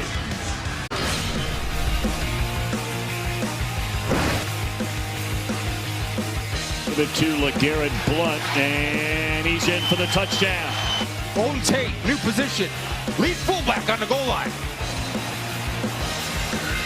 Couple of LeGarrette Blount touchdown runs. Today's game flow brought to you by Progressive. 24-0 Lions lead at halftime. Bear in mind now, you don't have to remind the Lions fans of this. Detroit has been outscored in the third quarter this year, 59-17. A lot of those points coming in the Week 1 disaster here against the New York Jets. But Green Bay will get the football to begin the second half. And we are underway. Let's check in downstairs with Shannon. Pretty simple message from both of these head coaches. There's still a whole lot of football to be played. Matt Patricia didn't even want to talk about the first half with me. He said this is a very dangerous Green Bay team. He knows that the score could be different had there not be those mistakes in the first half. He said we have to play better. As far as Mike McCarthy cleaning up the mistakes, and I did ask him if he felt like they were limited offensively, explosiveness because of those young wide receivers, and he looked at me and said, nope. I would say yes, and here's why. Because they're not creating separation and not getting open for that guy to throw the ball to. You made the comment last night that you thought this game would be decided by what each team does inside the red zone. Neither team has been very good inside the red zone this year. I mean, the Packers had moved the ball up and down the field, but when they've gotten close, they missed field goals. Yeah, that's almost like a general overall statement of the NFL because of the way offenses are. The rules are set up. Teams go usually from 20 to 20 or 25 to 25. Then you pick up that 12th defender, the back line of the end zone, and things happen to happen quicker there so you can play a little tighter D. That one just thrown out of bounds, had an eye on Jimmy Graham. Just want to show you an example. There's nobody open. There's no separation created. I mean, it's just that's what the Lions do, and they were fully aware of this coming in. I'm going to tell you to freeze it, guys. Freeze it right there. Freeze it. There's nobody open, and so he has no target, so he's got to throw it away. And that's been the story of this half. He's had a couple times that he had guys open, and he missed. Lions shutting out an opponent in the first half of the game for the first time since the final week of 2016. Davante Adams. Who else do you go to when you need a money play? And he's down to the 37-yard line. He's so good. He's so explosive off the line of scrimmage. First off, it's going to be kind of a little bit of a semi-pick. You get Slay in the back pedal. There's no help inside. And Davante Adams has great acceleration after he catches. And I love what the Packers are doing here. A little bit of a no huddle. Try to get some tempo and get rhythm with your offense. Even a Hall of Famer like Aaron Rodgers, he still needs to find his rhythm, even in his great career. 23-yard gain on a completion to Adams. And again, Rodgers to throw. And again, he is sacked. This time by Devon Kennard, who leads the team. That is his 5th sack of this season. A big pickup by Bob Quinn. Devon Kennard coming over from the Giants. You said it's 5th or 6th sack of the season, but you know what? Could be a little bit of a coverage sack right there, because he's holding that ball an awful long time. Remember, the release time that you want as a quarterback has to be about 2.5 or under, or the pressure's coming. Hey, 40. Big sack. Where do you go? A loss of 10, so it's 2nd down and 20. Great protection this time, and now Rodgers is dropped again. This time by Okwara, his 2nd sack of the game. How can you have that much time to throw and can't find anybody open? Well, they're not getting and creating separation. We saw Davante Adams create separation on Slay because of these young wide receivers. And you know, I'm sorry, I'm not picking on them. They just have to improve. They're all straight line guys. Every defensive back would rather guard a straight line guy as opposed to a Shake and Baker. They're just easier to cover. And he's not having time, or they're not creating separation for him to deliver the football. Where do you go? 3rd down and forever. And the catch is made by Valdez-Scantling, and he's to the 38-yard line. I don't even think they're going to try a field goal, or are they, from this far? Now, last week, Crosby hit 2 from 52 yards away, and it looks like they are indeed going to try what would be roughly about a 55, 56-yard field goal. His career long is 58. He was pumping them from 59, but they got Rodgers and company still in the huddle. Yep. So they're going for it on 4th and 11, down 24-0.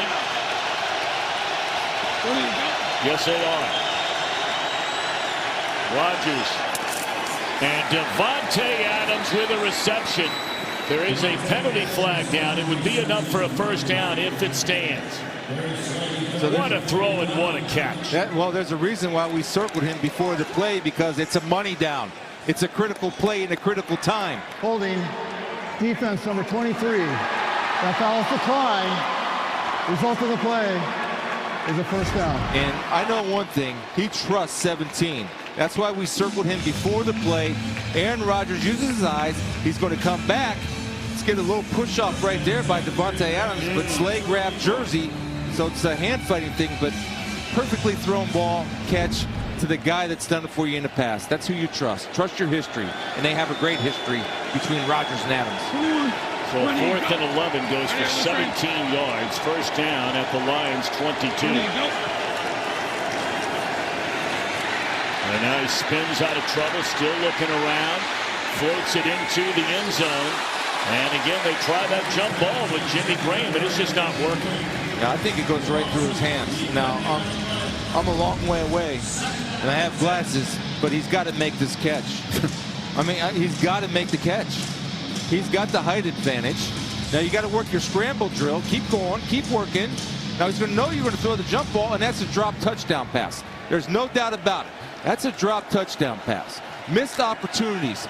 Hey, producing truck down there. Mark that up as another one. As a missed opportunity that the Packers left on the field. Well, it looked like there was contact there, even on Graham, but he could not come down with the football. Second down. Across the middle.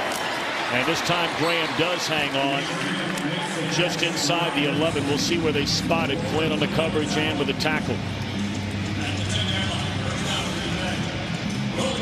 Solid protection right there by that O-line, giving that time route to develop down the field. Packers have over 100 more yards of total offense than the Lions in this game, but between the muff punt, the 2 turnovers, short fields, missed field goals, Packers taking advantage. This is Jamal Williams inside the 5 down to the 3-yard line. It's second down and goal for Green Bay. Oh, the Packers have been doing this since the Stone Ages back in the 90s when Brett Favre would call screens inside the 10-yard line. They do that, and they do it as well as anybody that's ever done it in the history of football.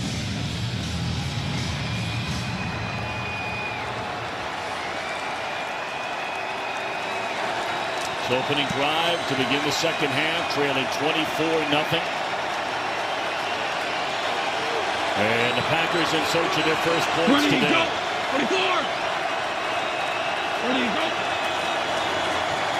Wide open. And that is a touchdown. The first in the career of Valdes-Scantling. A 3-yard touchdown.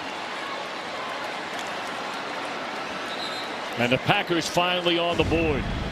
Well, it's all about communication. Right here, these two, they're not communicating because 2 guys take Davante Adams, which leaves an easy pitch and catch for Marquez Valdes-Scantling. Easy pitch and catch. Lack of communication in the back end for the Detroit Lions. Been a problem with them down in this area for a couple of years now. So now trying to go for 2. And make it a 2-possession game. Rodgers looking around. And they convert on the 2-point conversion try on the completion to Jamal Williams. So the Packers chew up better than 5 minutes and finally get the touchdown. They tack on 2 more.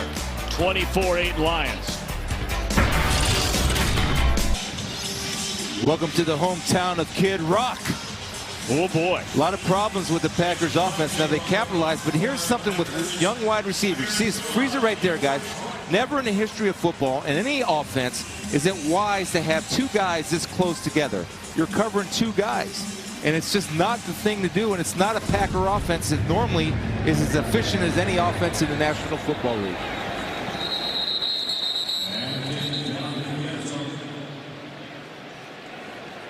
Well, a penalty flag on the Thought we saw one out there. Well, they picked it up. I think the officials picked it up, but we'll remind you that Minnesota is on its way to Columbus, Ohio, to take on the number 3 ranked Ohio State University Buckeyes. That'll be at noon Eastern on FS1 and the Fox Sports app. Almost feeling like being here in Michigan and spent 8 years of my life here, so I understand the rivalry. It almost feels like that's building, doesn't it? Well, there was a part of you a lot of people don't know that originally had decided to go to Michigan rather than Ohio State. I did. And what happened? I told my dad, Sonny, that I want to go to Michigan. He said, that's fine. Never come home, you traitor. You're a traitor. You're not allowed home. End of story. Ball game. That's my guy, Sonny. Parenting 101, my kind of guy. Let's check in with Carissa Thompson. I like Sonny. Steelers up 13-10 versus the Falcons. Third down, Ben Roethlisberger connects with you-know-who, Antonio Brown for that score. Third straight game for Antonio with the touchdown. Steelers up 20-10. Tom, Chris, and Shane. You know, you talk about arguments between coaches and players. Well, there's been, a few discussions between Antonio Brown and Roethlisberger. That has been a mess. Steelers desperately needing a win today. And a jump ball incomplete. That had no chance. So now all of a sudden it's a 3rd down and 8. Let's check in downstairs with Shannon. Well, Tom, of course, we've been talking about these young wide receivers for Green Bay, and they were able to make something happen on that last play. But they've had some veteran support down here. Randall Cobb, Geronimo Allison have been in their ear every time they've come and sat on the bench, good or bad. You got to think all the snaps that they've taken with Aaron Rodgers, telling them what they see from their eyes, certainly has to be helpful.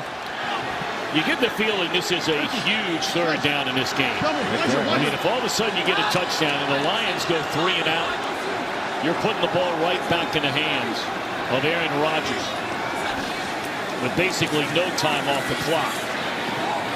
And that should have been intercepted. That's great coverage by Tony Brown, the rookie out of Alabama. Well, we talked about the young wide receivers. How about the young DBs right here? Kevin King, 2nd year. Tony Brown, 1st year. Both of them doing an outstanding job in their man coverage. Stafford was late. It was almost a pick. We did not see the penalty flag. After the play was over, unsportsmanlike conduct.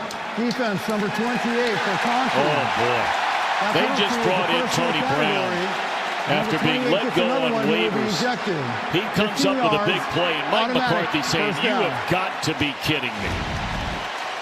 Yeah. Standing over top of the receiver.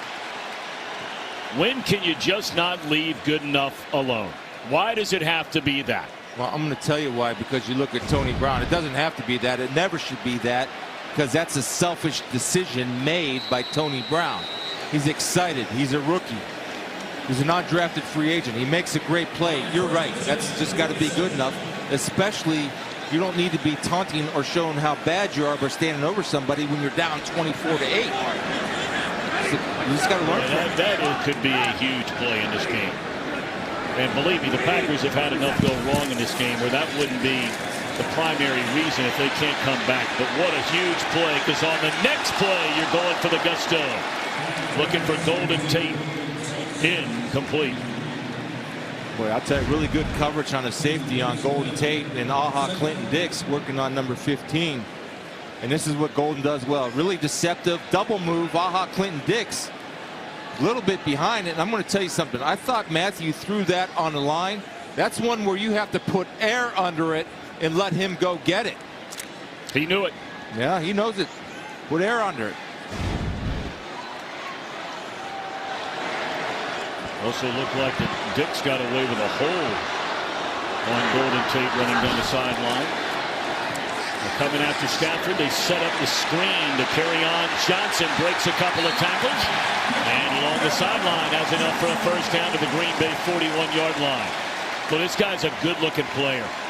You've been talking about him since training camp. Carry on, wayward son. There'll be peace when we are done. Wow. Kansas. Kansas. This is a big league play like Kansas. Just the speed and the power right here. He's going to outrun Burks, number 42, and get to the sidelines.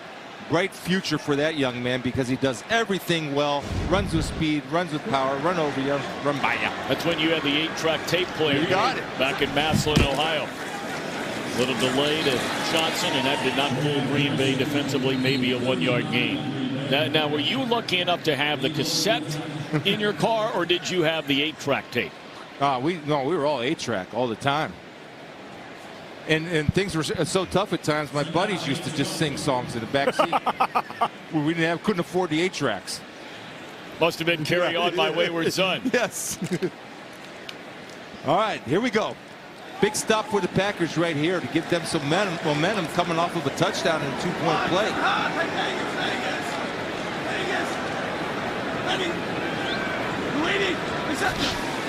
Second down, they're bringing the blitz and picked up by Detroit. And that one is jarred loose. The intended receiver was Toilolo. And Bryce able to knock it away. So another third down. And in comes Riddick along with Luke Wilson for Matt Patricia's Lions. A 24-8 lead. Still a long, long way to go in this one.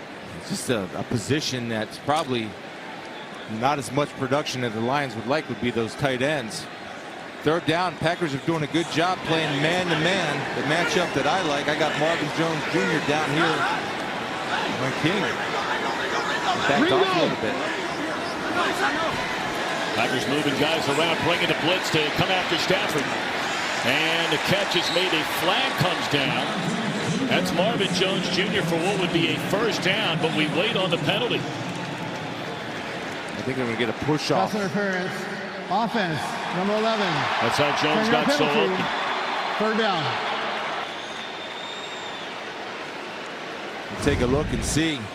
This is why King does something really well as a young player.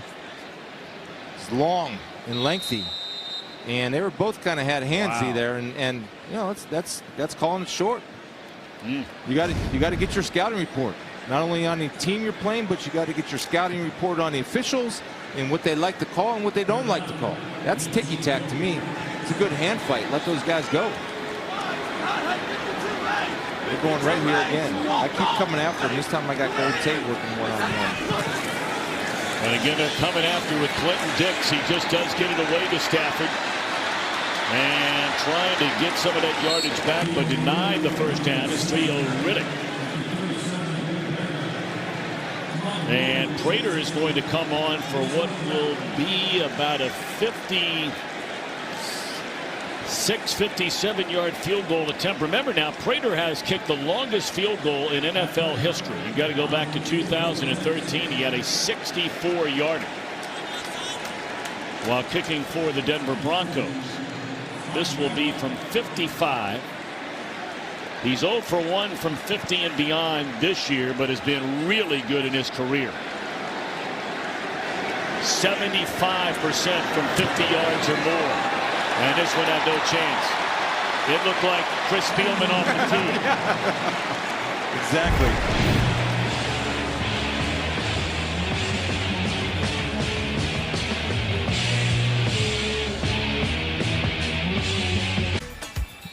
I think you've heard of a guy named Joe Louis around these parts. The Fist. He's a gamer. So too is Aaron Rodgers. Last drive, 7 of 9, 88 yards. And on first down, throws incomplete short with an eye on Valdez-Scantling. Second down and 10, 5:51 to go in the third quarter. You see frustration, and I don't know if he's frustrated at himself or frustrated at his rookie wide receiver, because he's got to be able to put that ball in the number, especially knowing that he's a rookie. You cannot throw that low. Make it an easy catch for him so he can transition from the catch to run as Teez Tabor is being helped off the field. And it looks like Tabor's okay. Let's check in with Carissa Thompson. Tom, so the Steelers were already up 20-10 against the Falcons, and following a block punt, James Conner's having himself a day. This one from 2 yards out. Steelers lead 27-10. Tom? Tell you what, the Falcons only a couple of years removed from a trip to the Super Bowl, and Chris, boy, things are going south in a hurry. Well, yeah, they are. And, you know, their problem is they got to outscore everybody, and defense has been a certain issue with them. Right now, when you look at the Lions defense with Tabor out, Cravon LeBlanc, number 34, is in the ball game as his replacement.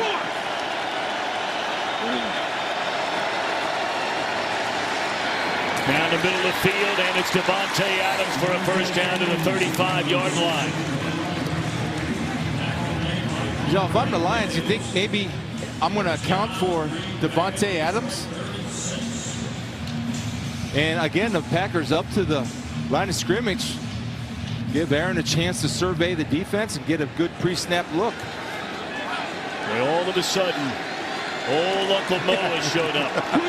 And swinging, at least temporarily, in the Packers' favor. Still down 24-8, however. And just having to throw it straight in the ground. Well, you had one receiver who was 20 yards to the far sideline. 3 receivers who were at least 25 yards down the field. So I think what they were doing was setting up a screen to Ty Montgomery, but Jared Davis, who had trouble with the screen pass against Dallas, learned a lesson, and he's going to come up and hug up on Ty Montgomery. That way he beats the offensive lineman to Ty Montgomery. So good job, man coverage by Jared, who has his ups and downs in that department. Yeah, he had a good game last week outside of that one play against Ezekiel Elliott, which led to the game-winning field goal for Dallas. All day to throw. And overshot Davante Adams. Looked like he had a step on Darius Slay. Not sure what happened there. You certainly can't blame a communication issue, or at least you wouldn't think, between Adams and Rodgers. Yeah, well, here's why he had a step on him, because he's going to hit him with a nice double move. Darius Slay takes the bait. And again, it's another missed opportunity right there for the Packers. Normally, almost wasn't ready, too. So the timing and everything was off on that. Maybe crowd noise played a factor. It's getting loud, Tom. Well, a 3rd down and 10. The last drive, they went for it on 4th and 11. So you wonder, is this 2-down territory in the 3rd? Well, decision to make now. You catch it at the 30-yard line. You're 4 yards short of a first down. Now the kicker came running on the field, and Mike McCarthy says, I don't think so. Well, I think it's about confidence and how great Mason Crosby's been. I think if you're rolling and you got momentum and you got the ball in number 12's hands, there's a connection with Davante Adams. You might want to go to it. So the 2 number 1 targets you want to make sure you look for, Jimmy Graham, number 80, and number 17, Davante Adams. And I'll tell you what, whether it works or doesn't work, I give McCarthy a lot of credit. This guy coaches with some guts. There are a lot of coaches be kicking that field goal. Quarterback draw, and they get the first down from Rodgers. How about that? So I don't know if he likes the play calling, which was argued about this week, but this was a tremendous play call. Everybody's outside. He might have just decided to take it and go. When you see that kind of hole, that's beautiful. You know why? I think he decided to take it and go because the lineman on a quarterback draw usually set and release downfield. I think that's just an easy play for Aaron Rodgers. He made a veteran decision and a right decision. Back-to-back drives. The Packers go on 4th down. 4th and 11 the last drive. 4th and 4 this time. They hand it off to Montgomery. And he goes nowhere. Loses a yard on first down. Davis is there along with Diggs. And how about Diggs? Broke his left hand against Dallas last week. And out there playing with a cast on the left hand. You love players like that as teammates, don't you, Chris Spielman? Absolutely. And he's playing a position that one of my all-time favorite teammates, Benny Blades. Oh, yeah. Playing at safety. I remember Benny. That'd be you. Benny played a whole half with a broken collarbone. You got to be kidding. Man, he had to take 2 tough pills for that one, not just one. Rodgers slings it across the middle. Well, that's pretty nice work right there by Valdes-Scantling. Stepping out of bounds right at the yard marker.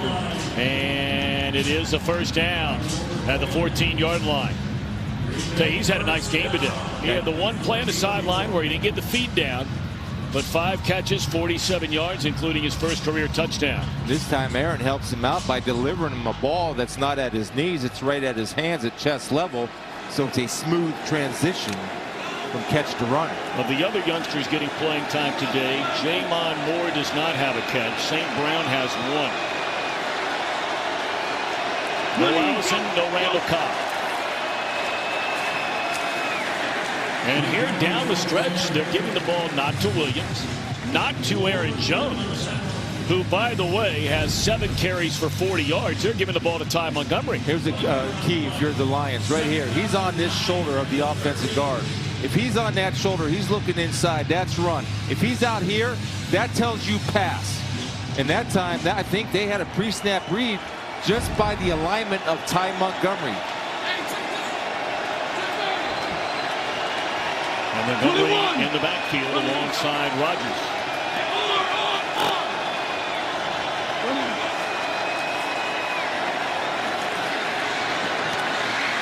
Valdez-Scantling stretches out, and it is a touchdown. He tried to reach out and break the plane. The ball came out, but since he fumbled, he's the only one that's allowed to recover it.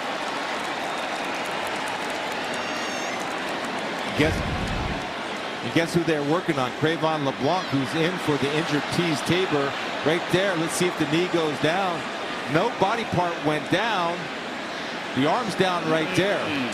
But we don't know from that angle. See that arm, forearm down. Dean Blandino, I hope, would confirm that if the forearm's down, he's down. And actually, you have to be into the fourth quarter now, the last couple of minutes, without somebody else being able to recover that fumble. Dean Blandino, how do you see this right here? It's kind of tough to tell, isn't it? Or is that elbow make him down? It's the forearm, the elbow would put him down. So to me, it looks like that forearm is down. He still has control of the football. Now you just have to determine, is the ball short of the goal line, which I think it is. So to me, he's down short of the goal line. They should put this probably the half-yard line. Okay. Yeah, I think you're right, Dean. Absolutely. Good effort by the young guy. I understand where you are on the field. Hey, Dean, I don't mean to interrupt you, Chris. No, but Dean, while we have a minute, because you've been so good about clarifying some rules that fans are wondering about. Much has been made of the catch rule this year after some of the things we saw that happened a year ago. One of them a lot like that, Jesse James of the Pittsburgh Steelers, right? When we come back from commercial break, Dean, I want to ask you just theoretically, what would have happened there if that ball's loose before the arm comes down? We're going to get back to Dean Blandino here in a second. They overturned the call. It's not a touchdown. So as Dean suspected they would, they put it inside the one. 4 tight ends come into the game for Green Bay out of the I formation. And they're going to throw it. And that is a touchdown. Lance Kendricks, his first touchdown of the year. And let's see if the Packers go for 2 again. You would suspect they would. And they will. Dean, going back to the Jesse James play, they changed the catch rule. If that ball right there, if he has the hand down and outstretches and then the ball comes loose after breaking the plane, now that would be a touchdown, correct? Correct, yeah. If it's all part of that catch process. Once he performs that football move, now he completes the catch. And then you'd have to determine, was he down by contact? So we still would get into down by contact or not. But once he makes that reach, he now has possession. It's good stuff. We always send Dean Blandino, former NFL head of officials. Another 2-point try for the Packers. They're going to roll right and look back left and just throw it into the air, and it's incomplete. Boy, he had Kendricks wide open.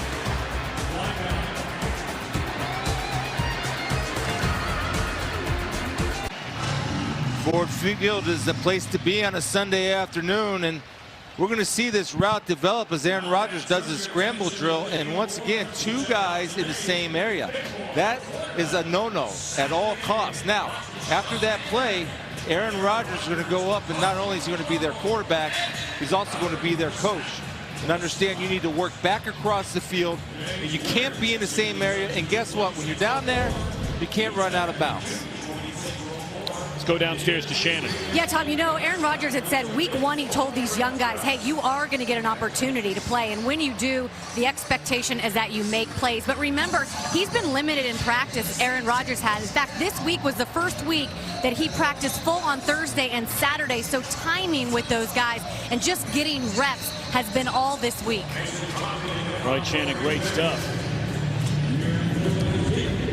Still a minute 14 to go in the third quarter. A quarter dominated by Green Bay. And let's check in with Carissa Thompson in Los Angeles. Thanks, Thompson. The Falcons trailing 27-10 when rookie running back Ito Smith takes it in from 2 yards out. Falcons now down by 10. Tom? Still a long way to go now. Yeah, with Matt Ryan, you're always in the game. You made a great point about the third quarter points, but look at the Lions in the fourth quarter. You and I were talking during the break. This is a vital drive for the Lions to get something going, to get some confidence back on the offensive side. Well, Green Bay scored on the first possession of this half. The Lions would have had a 3-and-out were it not for a penalty. They wound up trying a field goal and missing a field goal. That's Golden Tate. And he's not going down. And he may have gotten away with some additional yardage here now on a face mask penalty against Green Bay. That's what he does, and he's deceptive. Foul. Face mask. Defense number 37. That 15-yard foul will be enforced from the end of the run. Automatic. First down. You know, this is nobody's fault, but the defensive mentality is he going to go out of bounds? And right there, you see, I think that's Josh Jackson grabbing the face mask, but you've got to come in and bury him. He's not a one-guy tackler. He's a gang tackler. That means you got to hit him with 3 guys. I saw 2 guys pull up on the tackle. That's when you take him out. I mean, I'm talking locker room. I'm not talking broadcast, man. The locker room. You got a guy up like that, you come in and blast him and take him away. While a lot of us are tiptoeing around the booth these days. And nearly breaking one off there was Kerryon Johnson. This is what I was talking about now. First of all, you got Josh holding on for dear life right here, number 37. We got him coming in, number 29, Kentrell Brice. That's not a tackle. I don't know what that is. That and two-hand touch, that would even count as two-hand touch. Come in and take the dude out. It's that simple. Football. It's fine. He's a receiver. He's not a quarterback. Free play. You got to air this one out. Another penalty flag on the other side, and it's a incomplete pass nearly into the arms of Marvin Jones. Now the question is there more than one penalty here? This is a great job of adjusting to a situation on the field. Everybody converted to go routes. Play, both by the defense. Offside, defense, 97. That penalty is declined. Offside, defense, number 76. That penalty is accepted. 5 yards, second down. This is an offense that knows what they're doing. When they knew it was offsides, they didn't blow the whistle. Every receiver in number 9 converts this into a takeoff. And this is a rare drop by Marvin Jones. That's normally money in the bank and touchdown celebrations and fireworks. He thought it was one. But I just wanted to point out, a well-coached team is able to convert any play that they had on, all go off an offsides penalty by the defense. All right, so second down in less than a yard. They hand it to Blunt. And I don't think he got there. In fact, lost perhaps a yard or even 2, met head on by Daniels on what will be the final play of the third quarter. We got a good game here. Packers are right back in this thing. We're back in a moment. Chris, what's this do for you here? Well, if you just keep it by your nose, it'll alert you. But if you're committed, you shove 2 of them up your nose. Then you're ready to go. You got to get committed on that one, though. Big down right here. In the trenches, who's going to win?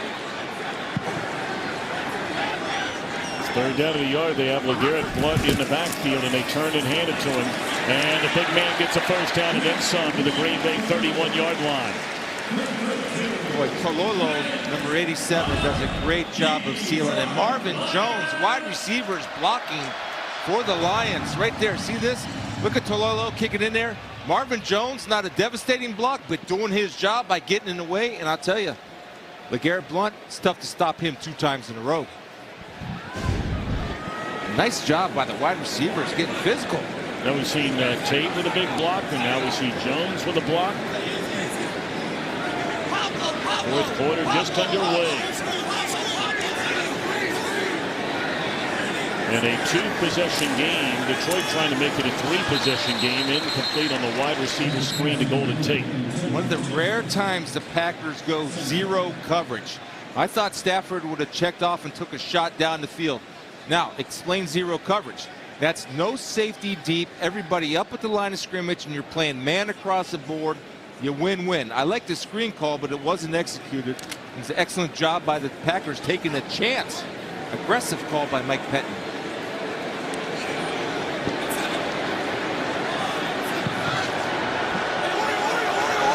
Looking right at a 50-51-yard field goal. Right, more than enough leg, but he missed from beyond 50 a moment ago. And breaking it to the outside is Kerryon Johnson. And run out of bounds inside the 10-yard line. We always talk about 2 guys in one gap. The 2 outside defenders for the Packers, Antonio Morrison and Nick Perry. Both of them are going to get caught inside. And when they get caught inside, it's a short corner. Somebody always has contain. That means the ball has to go back inside. If you lose contain, a guy with the speed of Kerryon Johnson will make you pay. Lack of fundamentals, execution under pressure. And I got to be honest with you, Chris. I'm going to ask you the question, for both Lions fans and for that matter, Green Bay Packer fans, they have to be asking the question. Now, you get inside close to the goal line. They give it to Blunt. He has a couple of touchdowns already today. But if I'm a guy here in Detroit and I'm saying to myself, Johnson goes for 100 2 weeks ago. We give him the ball 9 times last week. He's only touched it 12 times this week. If I'm a Packer fan, Aaron Jones, he's averaging almost 6 yards a carry, and he has 7 rushing attempts in the game. So I think I look at the Jones situation might be a little easier to explain. You see Kerryon Johnson being tended to on the bench. I think with the Jones situation, they're down 24-0. So you want to get back into it and put the ball in 12's hands. I really do think that Matt Patricia made a commitment to Kerryon Johnson starting the game, has played well throughout the game, and getting his opportunities. Now they have Amir Abdullah up just in case they needed extra back if another one goes down. They got Riddick in the backfield now. And that is a touchdown for Kenny Golladay, a huge score for the Lions. Smelling salts work because it gives you strength as a wide receiver. He's going to take King, number 20, and beat him with strength. And watch his move in strength. King does a good job with press coverage. Watch the left hand. Just a quick little pass rush move, a little freestyle swim move, and the ball's placed right in Kenny Galladay's hands. He has 1 drop today, and I promise you he won't have one the rest of the time. You put that opportunity in his hands, he rewards you. Coming into this game, the Lions were the worst team offensively in the NFL in the red zone. 4 of 12. Today, they're 4 out of 4 scoring touchdowns. Now, how committed is the question that Chris Spielman threw out at Golladay? Well, apparently, that was good enough. Talked about the red zone, and Chris Spielman, you said it in our meeting yesterday. You thought who was ever better in the red zone today would win this game. The Lions have been perfect. You're talking about from touchdowns to field goals. You see that 4 touchdowns, 4 trips. Doesn't get better than that. Then still you talk about the 3 missed field goals, right? Back to Mason Crosby in that first half. You know, that's 9 points on the board. Right now you're in a 1-possession game. If he makes those 3 field goals, he's just capable of making it. Just it would be 31-23, 1-possession game. A cancer diagnosis is coming your way at any time. You pray not, but regardless of the type, you can be prepared to fight it. The NFL and the American Cancer Society are continuing their longtime partnership on Crucial Catch to help the nation play offense against all types of cancers. Visit NFL.com/Crucial Catch to learn more. Great Lomas Brown right there. 18 NFL seasons, 7-time Pro Bowler. Won a Super Bowl, unfortunately not when I was playing with him here in Detroit, but in Tampa. And of course you saw the great Eddie Murray, fine kicker for the Lions. Giving back to the community. Thank you, man. Appreciate it. Well, what a player Lomas Brown was. All of them meeting with cancer patients. First down catch by Devontae Adams, a gain of 9. We still have a long way to go in this game. Interesting right now, and maybe because some of the coverage problems of Jarrad Davis. See Jalen Reeves-Maybin, number 44, in the ball game. Better cover guy, maybe. Better matchup. Middle of the field, and the catch is made by St. Brown, and he's sprinting for the sideline, gets out of bounds at the 49-yard line. That's the second in route, deep in route that he's run. He's been working on Nevin Lawson. And first of all, the protection holds up, and you let Aaron set that up and create that much space. St. Brown makes a play for his team in a well-thrown ball.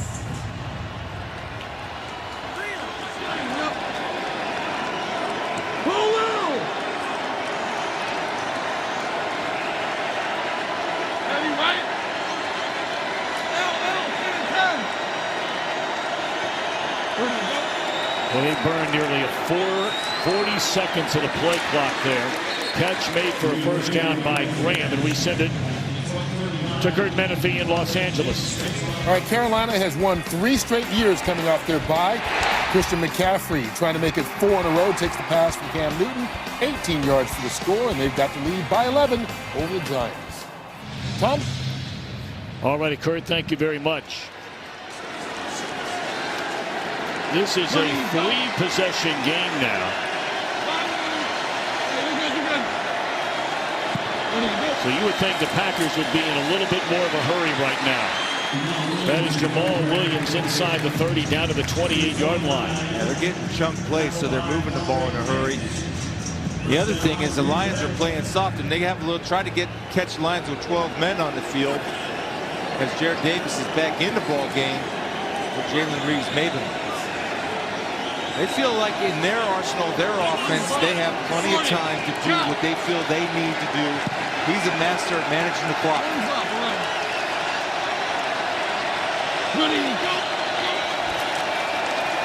Again to Jamal Williams, and he's inside the 25, down to the 24-yard line. That'll bring up second down and 5 for Green Bay, and they will not huddle this time.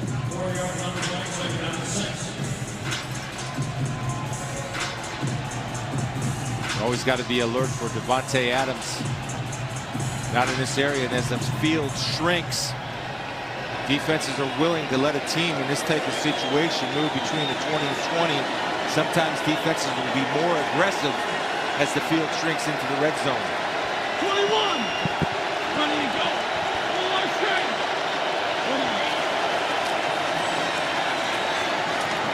Williams out of the backfield, stiff arm, still on his feet, and thrown down at the 12-yard line. First down, Green Bay. Jimmy Graham throws a nice pick without even trying to throw a pick. And as a defender, you have to be aware of anything coming in your way, obstructing you from coverage, and you either got to go under it or over the top. A lot of free run for Williams. Ready, go.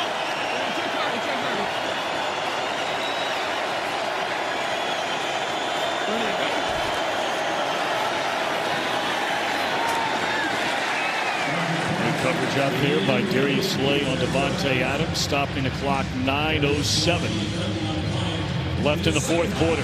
That's good on good, isn't it, Tom? Slay against Adams. That's a good pre-snap read for Aaron Rodgers. If he sees 23 on 17, that's a pre-snap read knowing that they're going to go man coverage, at least on that side, because of the matchup. Good against good.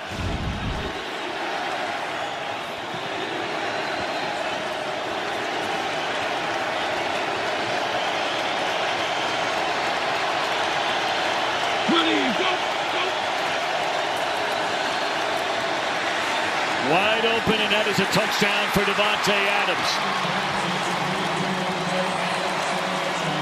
When you blitz, it creates opportunities for quarterbacks if you do not get to the quarterback. The pickup is perfect. You have Davante Adams working on Slay. We just talked about it. So Aaron Rodgers knows it's man-to-man, sets him up with a hard stick inside. beautiful hard cut outside. Because of the blitz pickup, allowed Aaron Rodgers an opportunity, and he will not miss when he has that guy that wide open. Well, you didn't even know that Adams was on the field in the first half, or the first quarter anyway. Oh my gosh.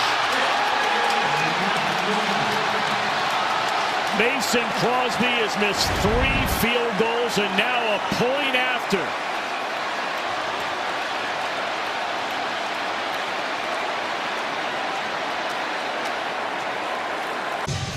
Chris looked like a perfect snap and a perfect hold. Well, it's he changed shoes, and that didn't work. And so it might not be what's inside the shoe. It might be right now to the point what's inside that helmet. I mean, it's in his head, right? I just think Mason Crosby's too good of a player, too good of a kicker, and he's having one of those days. He's been one of the very best for a long, long time. 12 years in the NFL. All with the Packers. But 3 missed field goals. Wide left off the upright, and then wide right on the first half. And now trying to make it a 2-possession game and a 10-point game. I don't think you read his lips. He said it's got to be something. Yeah, because he's too good, right? And that's one thing you don't worry about it. You go in and like kickers, like everybody else, you got to go play the next play and try to clear your mind the best way you can. Because you're not out of this game by no means. 11 points down, 2 possessions. First down, they come out throwing. Boy, that's good tackling there. Cleaning things up, Martinez. After the initial slowdown by King, who's shaken up on the play. He's one of the best tacklers in the league, and Blake Martinez. And the beautiful thing what Blake did was he ran through his target. You see Kevin King being helped off. Now you bring a new corner in. Oftentimes with veteran quarterbacks, you bring a new corner off the bench. If you like a matchup, you might go that direction.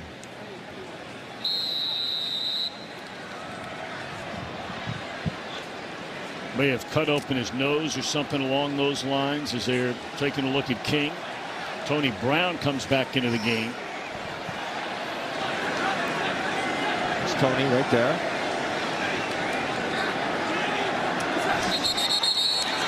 And that looked like a false start right in front of Brown. False start. Offense, number 11. Yep. 5-yard penalty. 2nd down. See Kevin King coming up here, done a good job of getting the head out of it, shoulder to Golden Tate. You see the great balance. Oh, stepped on his face. Yeah. Wow. What do you do about that, Chris? Well, I like the fact that he got up and walked off the field. That's what you do about it. Then you figure it out. See how bad it is. Tape an aspirin to it. Get your career back in there as soon as you can. There you go. What did we talk about that, right, Tom? That's right. Tony Brown in. I guarantee you put Marvin Jones out there, you're going to go attack him. It's going to be an offensive pass interference pushing. That's a 2nd one on Jones. Pass interference. Offense, number 11. Yep. 10-yard penalty. 2nd down.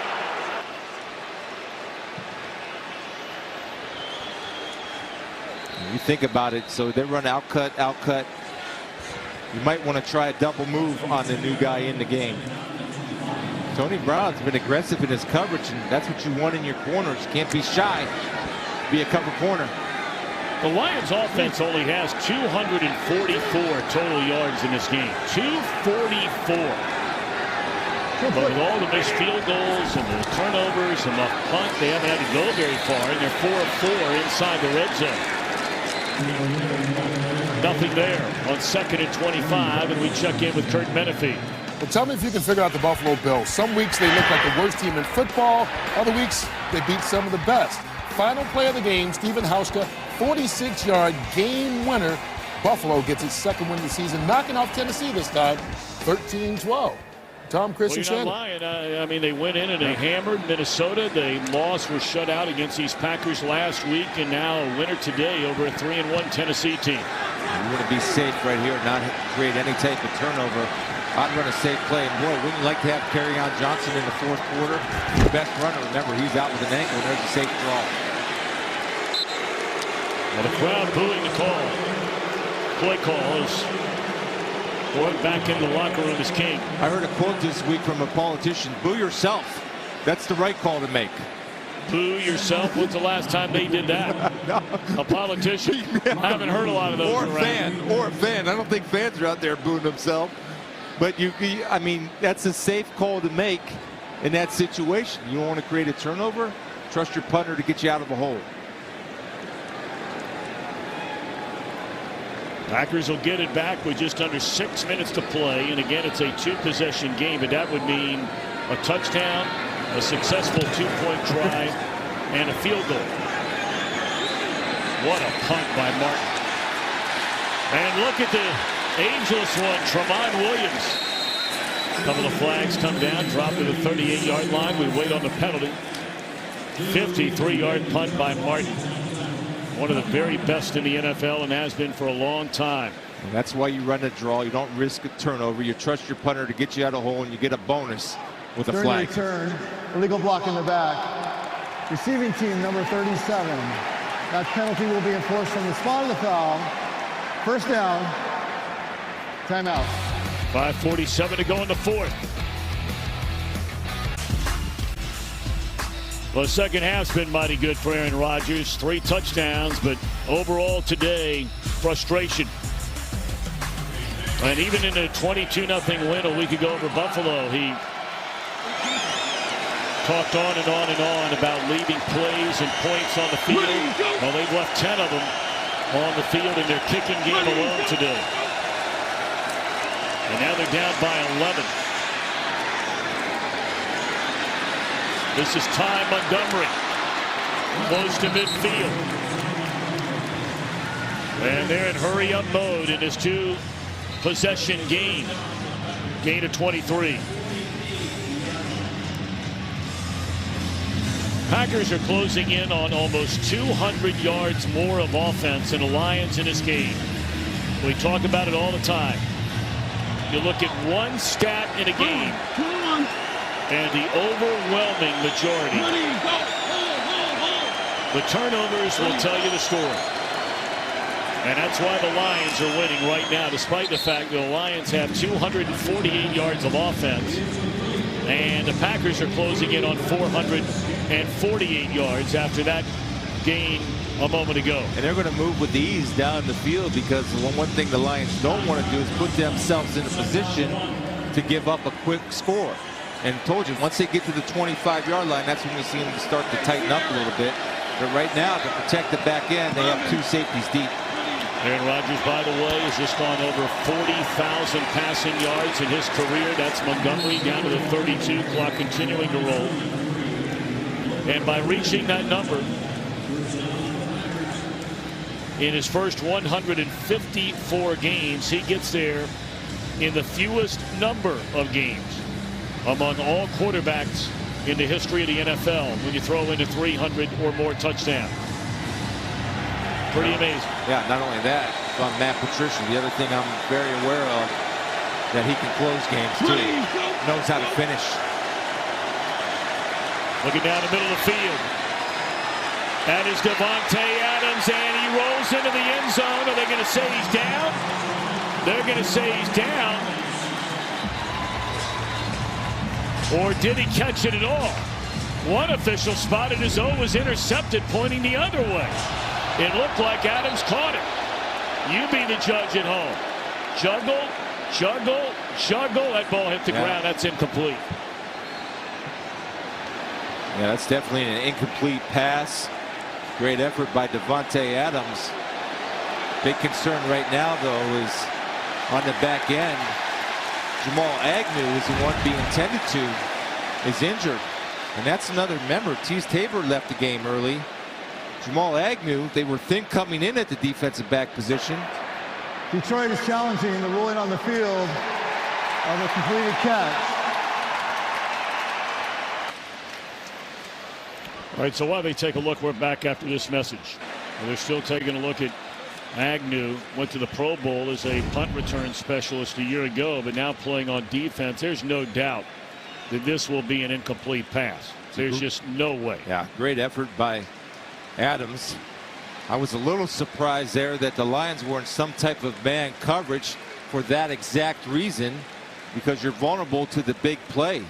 In this type of situation, obviously you want to make the Packers eat as much clock as they can or start using the these. ruling on the field has been changed to an incomplete pass. Detroit will not be charged a timeout, as that is a successful challenge. It will be second down. And will the game clock operator please set the game clock to 4:00, please? 4:00. Thank you.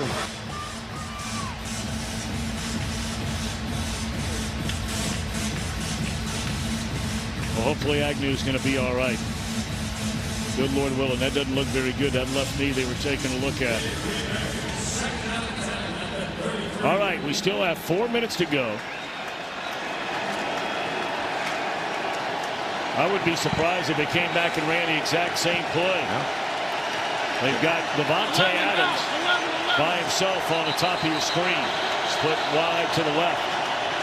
And now Detroit wants a timeout. And we will check in with Carissa Thompson. Thanks, Tom. Letting you know that America's Game of the Week is coming up next. A rematch of the NFC Championship game, and a big game for both of these teams. Both of these teams coming off of losses. Joe, Troy, and Aaron have the call on this one. Tom? Our game today produced by Mark Titleman, directed by Greg Sopatone, our associate director Alex Olson, our broadcast associate Kyle Wu, our technical producer is Michael Nathanson.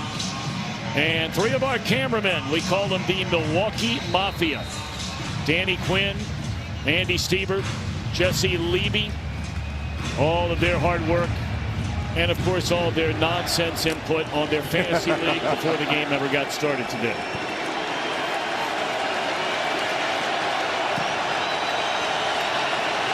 Ready, go! Second down, and Rodgers comes off the screen in and out of the hands of Montgomery. A big third down coming up. Although, look, we've seen them in this half as they were starting to try and play catch-up regularly, needing touchdowns. But right now you're within 11. Where they go for it on a fourth down again, there's a flag down. Graham with a catch inside the 20, but we wait on the penalty. This might be Aaron Rodgers doing Aaron Rodgers things. Maybe there were 12 men lined up. You see them run up to the huddle in a hurry?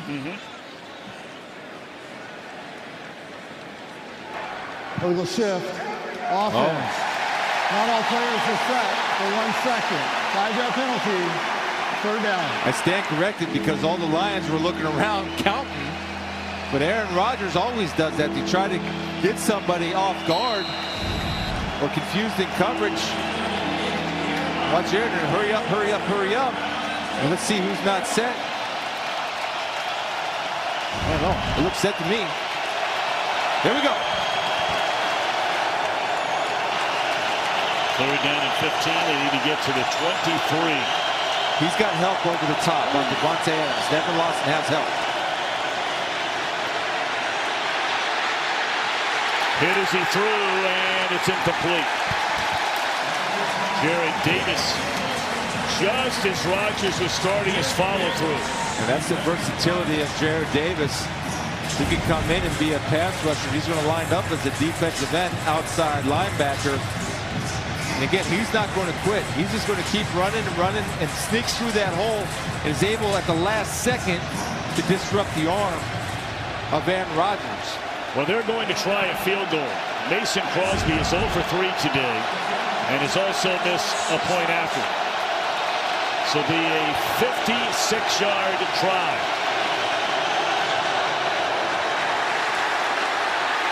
Wide right.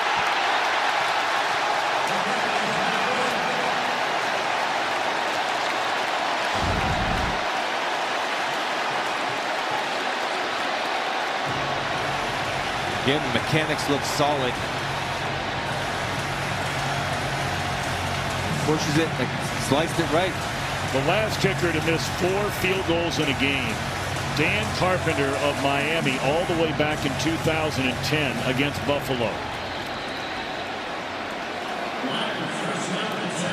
56 yards, a long way, certainly. It is. Mason Crosby, though, is solid enough to hit those.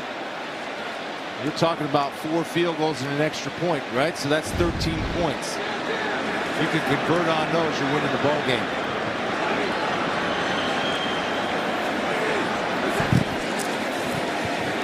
And I know a lot of Packer fans are yelling and screaming, and rightfully so, whatever team you root for when you see those things happen. But there has to be a sliver of inside your soul somewhere that has got a feel for Mason Crosby. You know, it's one thing if you bring a guy in, Chris, off the street, and we've seen other teams have to do that already this year, a number of teams.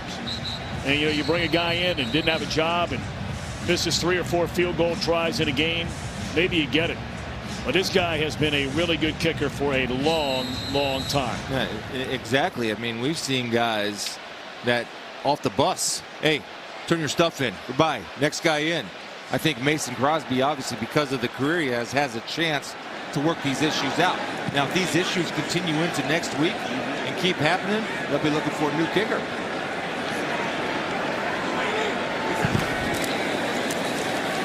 Ryan's throwing here. And Stafford is sacked back at the 45-yard line. Forces Green Bay to use a timeout. 1 more left for the Packers in this game. And we go to Carissa Thompson in Los Angeles. Tom, here's your Browns update. So a 55-yard field goal attempt by Greg Joseph misses it. Browns head to overtime for the 3rd time this year. Tom, Christmas fan. Well, there's another team. They're already working on their 2nd or 3rd kick. Yeah, and with a team like that that has opportunities and not used to winning close games, they get one of those to fall. Hey, that would do wonders for their confidence. If they make field goals in 2 of those games or an extra point, they're 3-1 right now. Brownies. 3-1. The Brownies. Hugh Jackson. How about that call? On 3rd down and 11. And they complete it to Golden Tate, which, barring a miracle, puts Green Bay in a world of hurt. Yeah, Golden Tate does a good job of a clean release, which is a tough cover for Josh Jackson if you're not going to disrupt him at the line of scrimmage. Clinton Dix came very late on the blitz. Theo Riddick was there to pick him up, allowing Matthew Stafford and Golden Tate to execute that route. But he's a tough cover, and if you're going to be in that situation and play off and give him a clean release, my money's on 15 all day. No doubt about that. One of the very best in the NFL. What a player.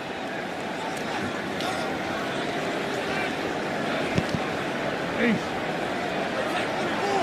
93.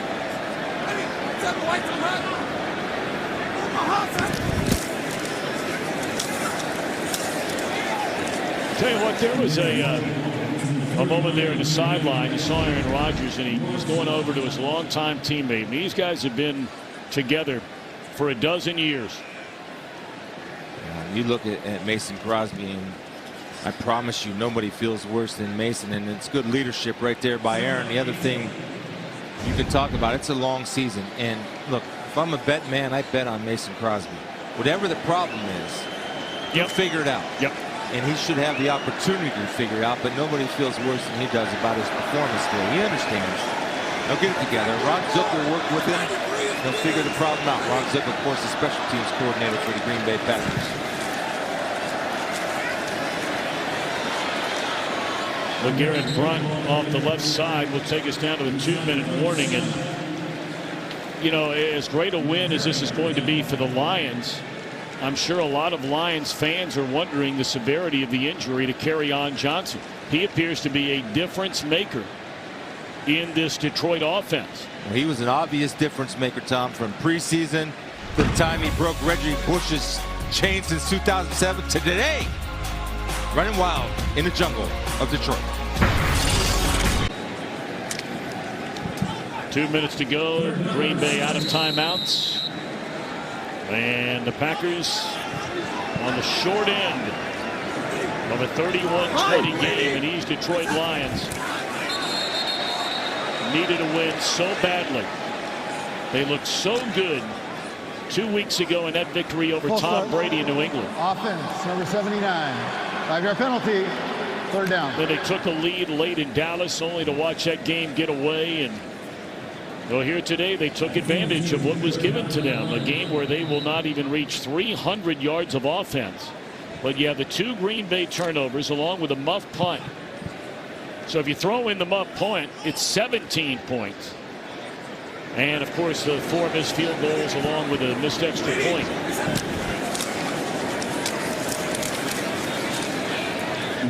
That'll bring up 4th down. And the Packers cannot stop it. I think this is what Matt Patricia envisioned. This team is getting closer and closer each week. State Farm Game Break Show coming up right after the conclusion of this one.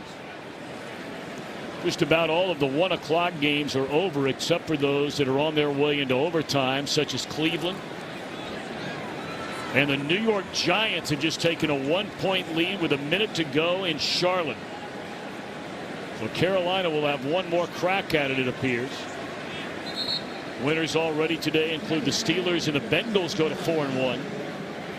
And let's go to Carissa Thompson. It's been a crazy day. Yeah, Tom, I'll show you how this one happened. Giants down 6 with under a minute 30 to play. Eli to Saquon Barkley for this 15-yard score. So Giants up 31-30 with just over a minute left to play. We'll take you there, time permitting. Tom? That looked like a rolled an ankle or maybe a knee or something like that on that leap into the end zone by Barkley. I think the thing for Aaron Rodgers, I mean, he's expressed his frustration. Now you express your encouragement because there were a lot of good signs from his young receiving corps today. And it looked like he was doing that during the breaks between the game. Well, I mean, when's the last time you saw a Packer team roll up 450 yards of offense and lose? False Been a start. while. Offense, number 48. 5-yard penalty, 4th down. So next week you have the 49ers. Then the Packers will get a bye week, and then look at the next 2. Against the unbeaten Rams, that'll be on Fox. And then go to New England. Matt Patricia's old team getting a big win the other night. Absolutely. And you think San Francisco, they're going to be there'll be a game now for them. I'm telling you, San Francisco will compete, and the bye week will hopefully get this team healthy so they can be at their best to compete. Especially the receivers. Sam Martin, get excited. That away.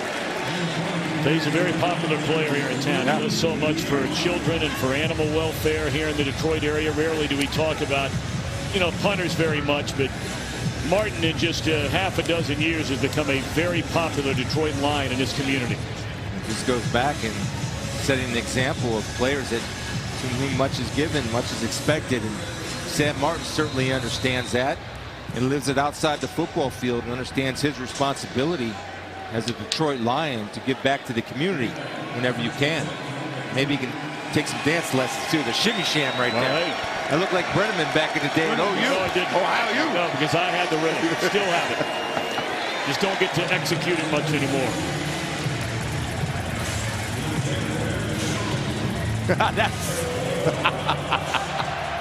That's awesome. They wear those when you win. Yeah.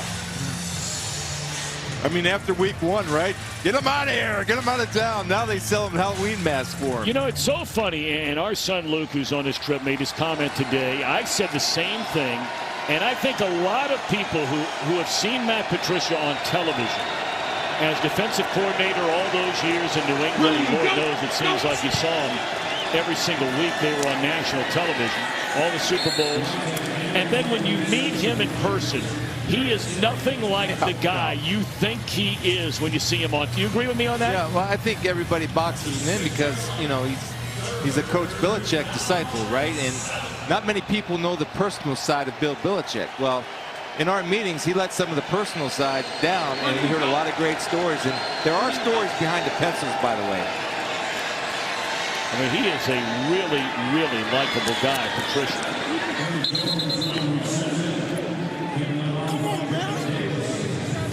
Well, you were talking about the pencils. You know, Shannon was telling us a story last night.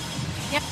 Shannon, about how he actually keeps these pencils, right? He does. You know, he says he started using them, obviously, at New England. He said that oftentimes he would have to write a play and then erase it real fast. But he does. He keeps them. He says he has practice pencils, game pencils. He even has some of the pencils from his Super Bowl victories. He still keeps them. I think that that's such a cool story. How about that? Or you have a few tips. It's either it's a cool story or you got a few tips. You said that one from the Monday night game against the Jets didn't make the cut. Broken half.